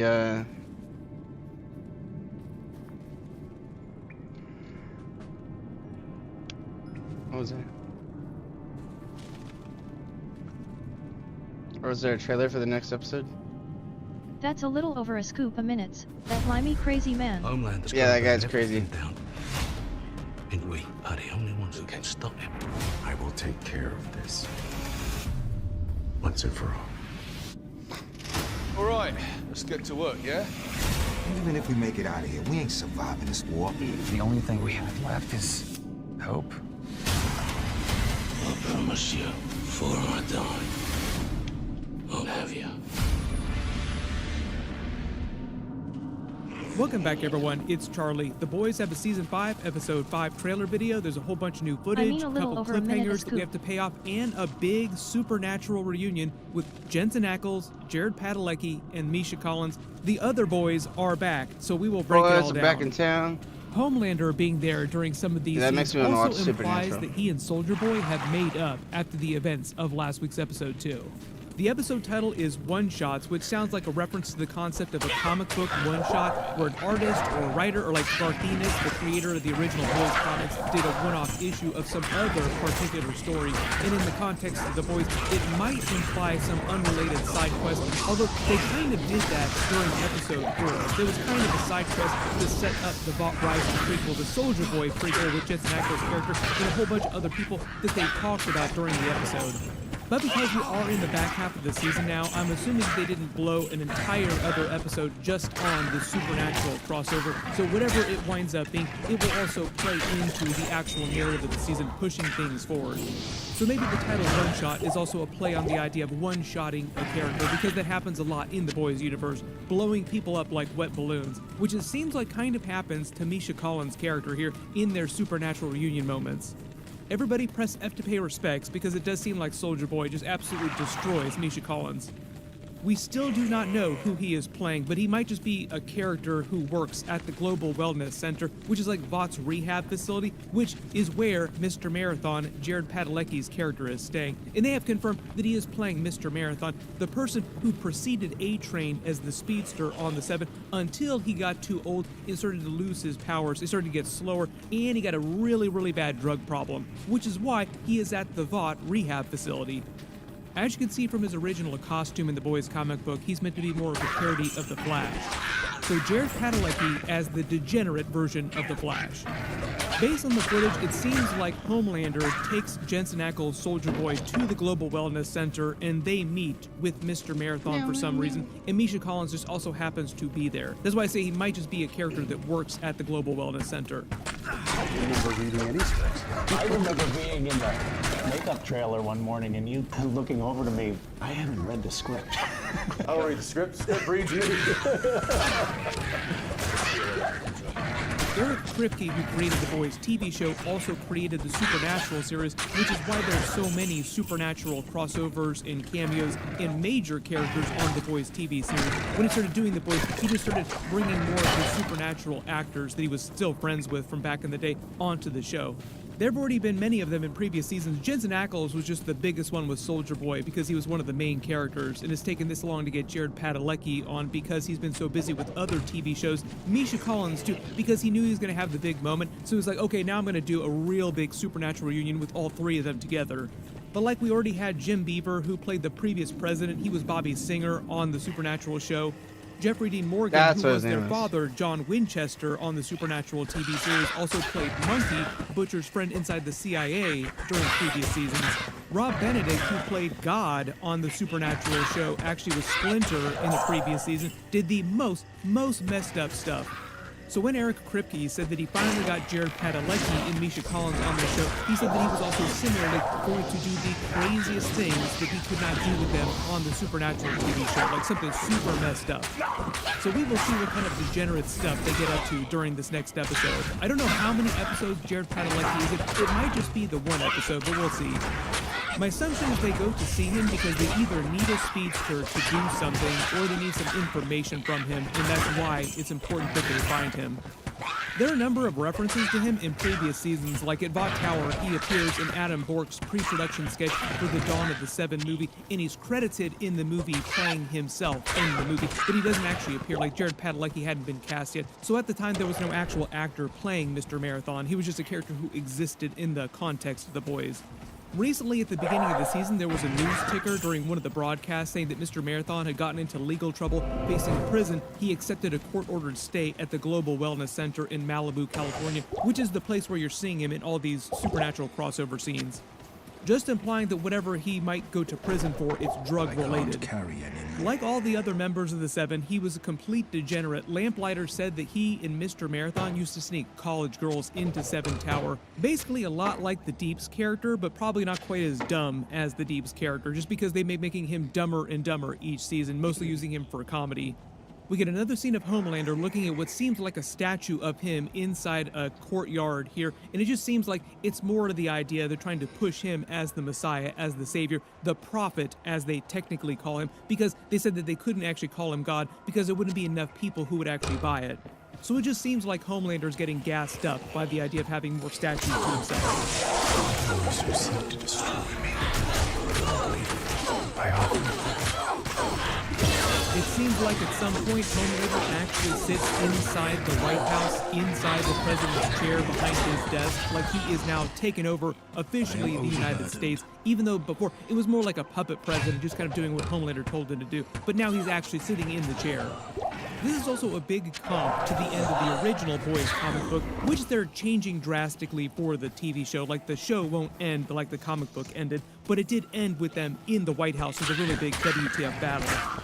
It kind of seems like Frenchie is still trying to recreate the virus, and there is still hope, at least on the Boys, that they might be able to finish it in a couple weeks, which I think is meant to clock with the actual series finale. Like, in the last couple of episodes, they might have a working version of it if Homelander doesn't get the V1, and it does look like Sage is monitoring somebody that's actually working with V1 injections here, so not totally clear who they're giving it to and what she's doing with it, because it kind of seems like she doesn't want Homelander to actually get it.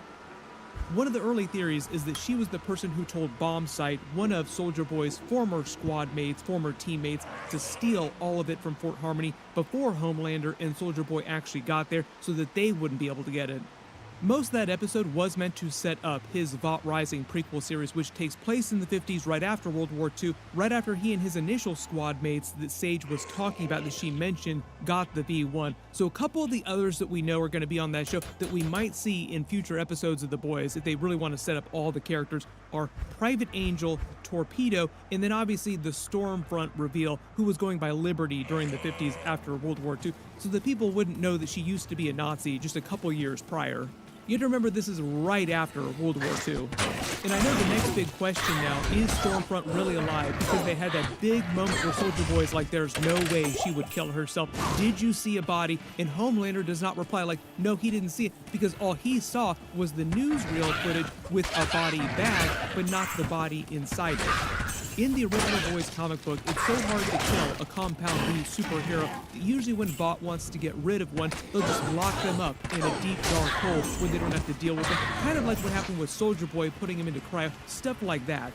So it is totally possible there's some big reveal in one of the later episodes that they're keeping Stormfront alive somewhere else secretly, and Homelander just didn't know about it till now.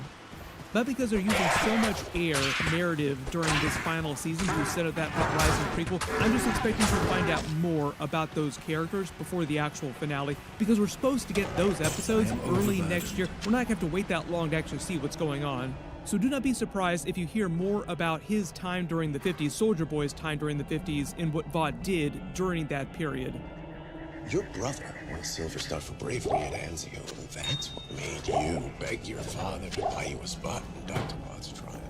We keep seeing versions of the scene with the Boys in this giant field around Homelander. In the middle of the field, shooting his lasers into the sky, and it seems like Soldier Boy is near him. There's a syringe that's near them too, so maybe this is him taking the V1, or maybe this is them trying to use the virus on him. I think that some of this footage also happens in later episodes too, so like this all is in for episode 5 particularly. We get another fight between Annie and Ofather in this place where he does all of his broadcasts from, where they just announced Homelander as the Prophet in last week's episode. Not sure what's happening here, like why she's attacking him, but we do see Ofather using his ability against her, and it is more like a sonic cry, like a force that pushes her back.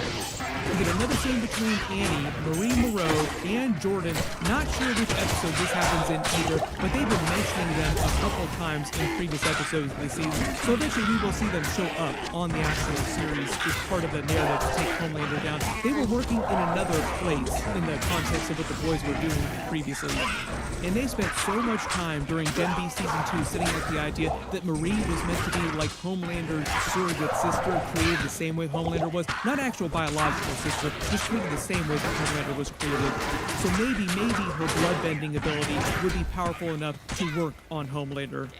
My assumption is this will also be a red herring, or she only just helps them take Homelander down because they've been pushing the Gen V characters off to the side so much, like a such small part of Season 5, that I think however Homelander goes down, it'll be the core boys characters that are responsible for that. And most likely Butcher's character, like he will sacrifice himself to kill Homelander, or try to kill him. If the virus does wind up ultimately working, the only way I see that actually happening is if Butcher gives himself the virus and then uses that to get close to and kill Homelander, sacrificing himself to kill Homelander, and that's why Ryan ultimately believes that Butcher did care about him. This is like the big narrative for Butcher's character that they need to wrap up, like the rest of his character arc is being able to tell Ryan that he does love him and Ryan understanding that he loves him, but it feels like they're pushing that towards the finale. All these scenes of the boys in the hotel room just recommitting to each other, like, okay, we're on the same page now. We're going to take Homelander down no matter what the cost. We're all probably going to die doing this, but at least we'll take him down and we'll save the world in the process. And they're all just kind of like nodding at each other like, hell yeah. It also kind of seems like Kimiko is signing again and she isn't talking for some reason. And he's just like, okay, I'll take that as a yes, because he doesn't understand sign language. This is probably after they take off in the van at the end of last week's episode. Like, they probably just take a minute to reconnoiter and recommit to the plan. I'll take that as a yes. Now that we're past the halfway point of the season, I also wouldn't be surprised if more big characters start dying, but I do think that most of the boys' main characters, like real big characters, have a lot of plot armor till at least episode 7. That's when a lot of bodies will probably start dropping. Everybody post all your reactions in the comments below. Any other big crossovers that you want to see, or even characters from the Supernatural series. There's still many Supernatural actors that have not cameoed in the Boys universe yet, and we still have the Vought Rising prequel to bring back even more of them in the past. My full episode 5 video will post next week after they release it, and because it is CCXP, there's supposed to be a couple big trailers that'll be coming this weekend. Whatever they wind up releasing, of course I will do videos for it.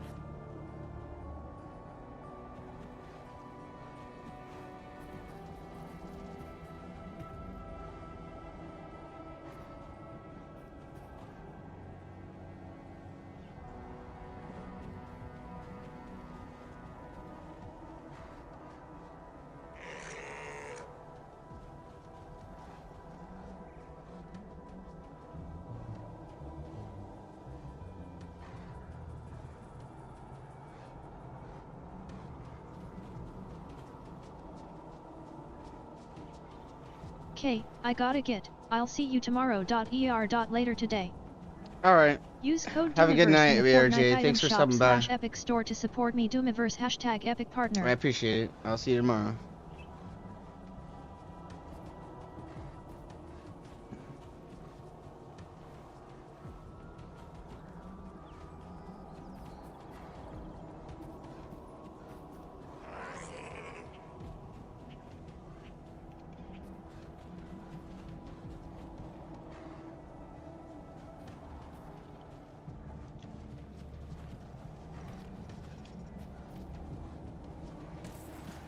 That is an ungodly amount of pop. When I used to work in an office, I always hated people that took the lift down. Free coffee 24/7. It's a bit chilly out here today. Today we're going to a place in Alabama, which is a totally different state entirely, and a good 100 miles away. Still, I'm going to shoehorn it in because it's a pork scramble challenge. Whatever a pork scramble is. I've never done one before though, so I think I'm going to have to try it. This place looks like it's like the kind of place you know, like gentrified teens would go to in a low-budget horror movie and then get hacked to death. It'll be an adventure.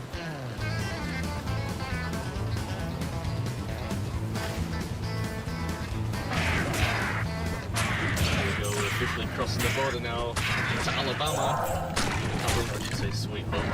It's not in there. So the place we're going to today is called 13th Street Barbecue. And it's in a place called Phoenix, but they spell Phoenix without the O at the beginning. So it's really Phoenix. Let me just take a picture of this place, send this location to Mrs. B just in case anything happens.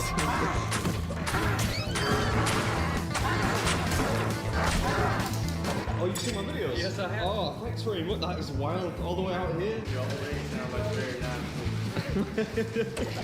She is, she's not with me right now.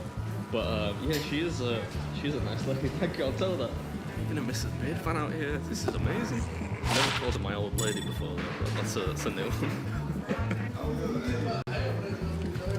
You think I'm gonna do half of it? Well, you don't think I can finish that? I'll prove these fools wrong. Oh, it's already here. Thank you very much. Is it okay for me to just take some pictures before I get started? Yeah, that's fine. And then we'll set the timer for 30 minutes whenever you're ready. So 30 minutes or less. If I finish it inside 30 minutes, what do I win? Do I get You anything? get it free. We give you your money back. Yeah. We give you a t-shirt. Okay. We take your photo and put it on our website. How many finished this before? One guy. One guy has. He just did the website in 3 hours. So, and this guy ate the whole thing. Mr. John Doe. Okay. How many people have tried it? Do you know roughly? Probably 75. 75 people have tried, and only one has succeeded. Yes. Right. So I get so it's 30 minutes, and if I finish, I get it free and a t-shirt.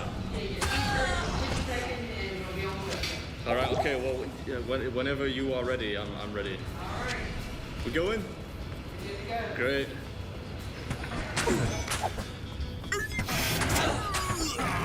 So bad, welcome back to another episode number 5, I think, in the Atlanta. Well, I can't even actually call it the Atlanta series anymore. I'm still gonna call it that. But yeah, today we're in Alabama at a place called 13th Street Barbecue, taking on their Hog Dog Challenge, which I called it a pork scramble.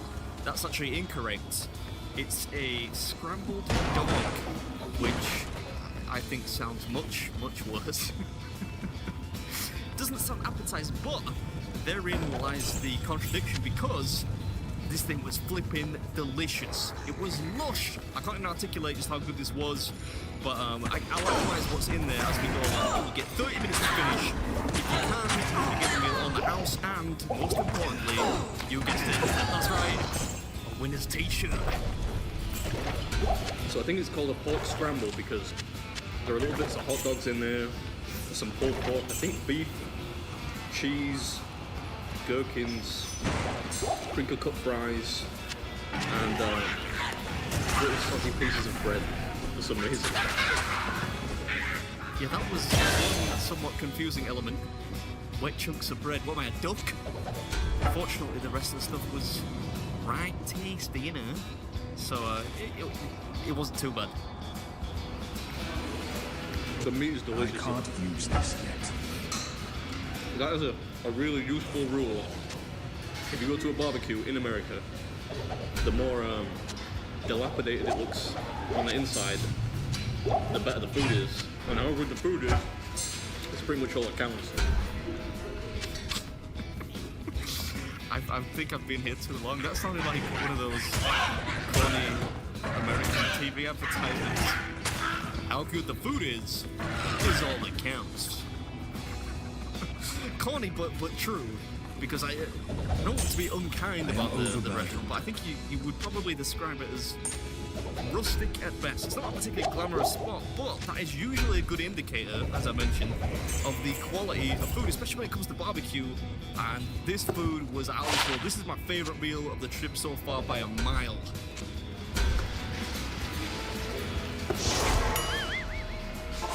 Meow, meow, meow, meow, meow. These are my favourite ones so far.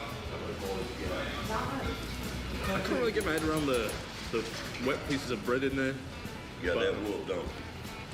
I hope so, yeah. I think I've got it whooped. My dad used to say whooped. What I was about to say was, this is my favourite one of the trip so far. Because there's only so many burger challenges and breakfast challenges you can do, pizza challenges, stuff like this. That's what makes it interesting. You know me, I love all food challenges indiscriminately. I want to do as many as I can, regardless of what it is. That's my whole shtick. But it does make it a great deal more compelling if it's something a bit wacky. And before this day, I had never had scrambled dog before.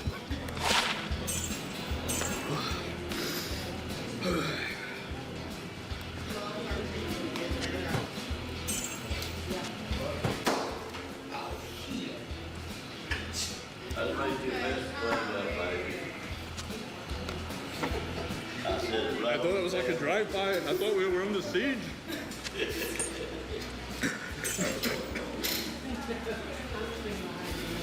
I was gonna get under the table.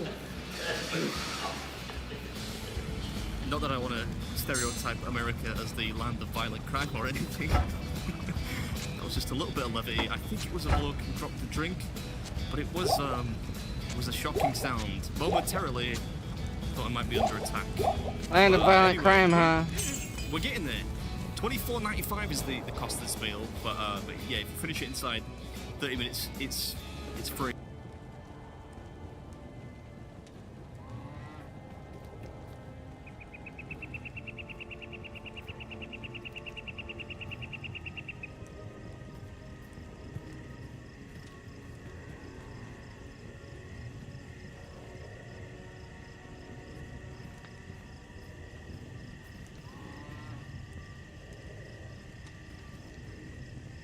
Normal.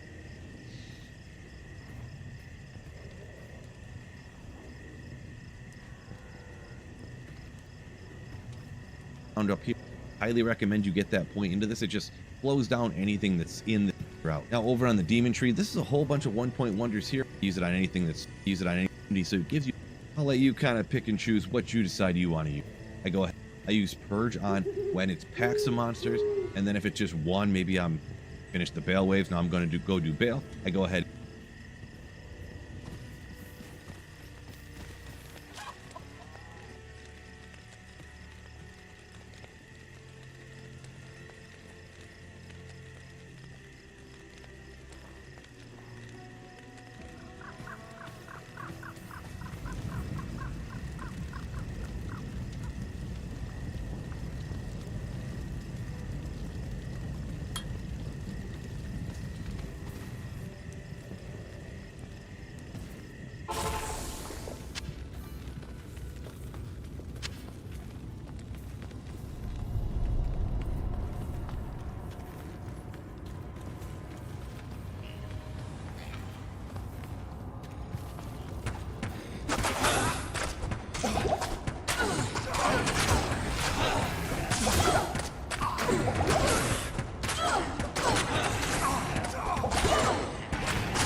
I killed her.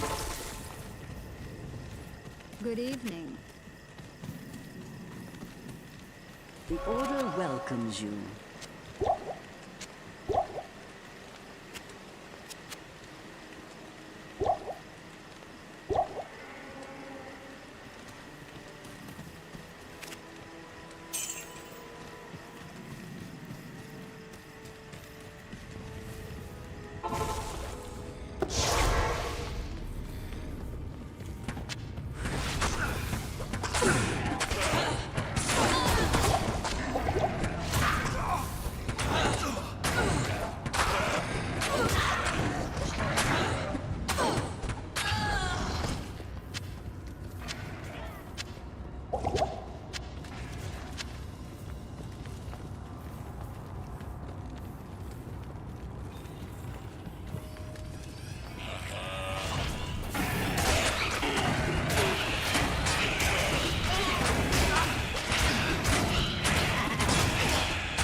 Mana.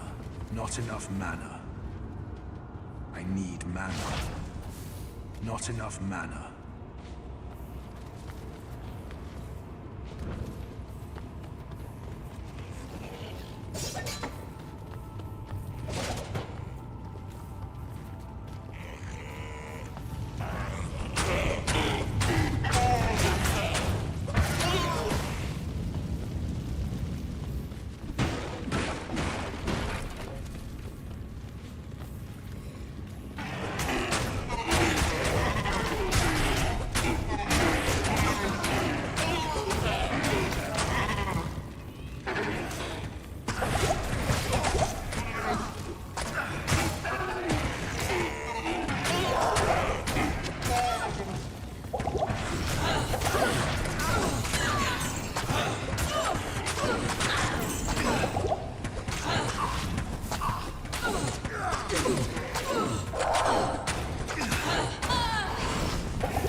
leaving.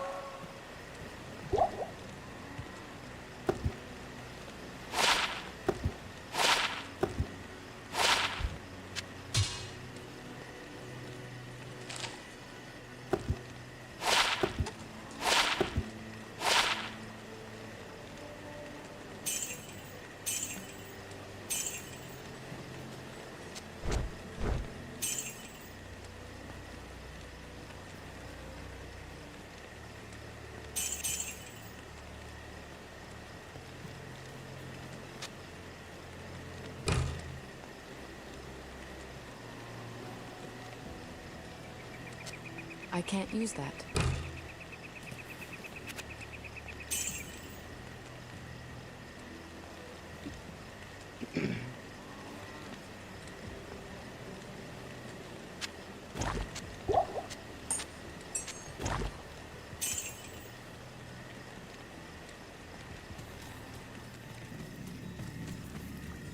Oh, I have to be level 15 for that charm to work.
Hello? Your reward?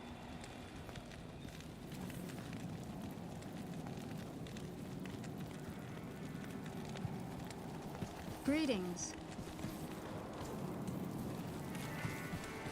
The Order welcomes you.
Good day.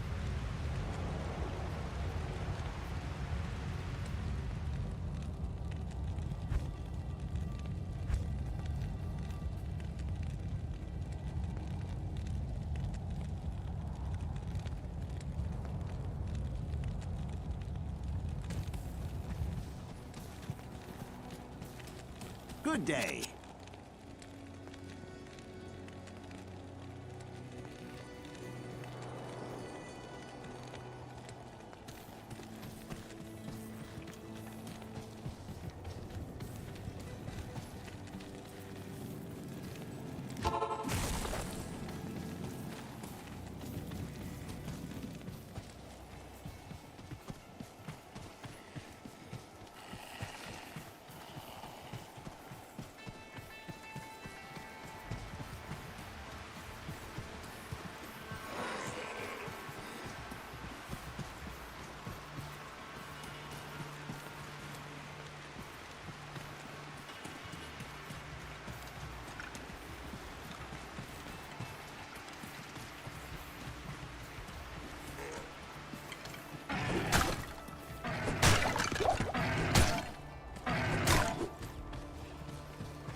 Alrighty, I'm gonna end my stream here because I've been on for over 14 hours. I'll be on in the morning. Thank you all for hanging out. I really appreciate it. I hope you all enjoyed. Thanks for watching, and I'll see y'all later. I hope everyone has a good night. Thank you all.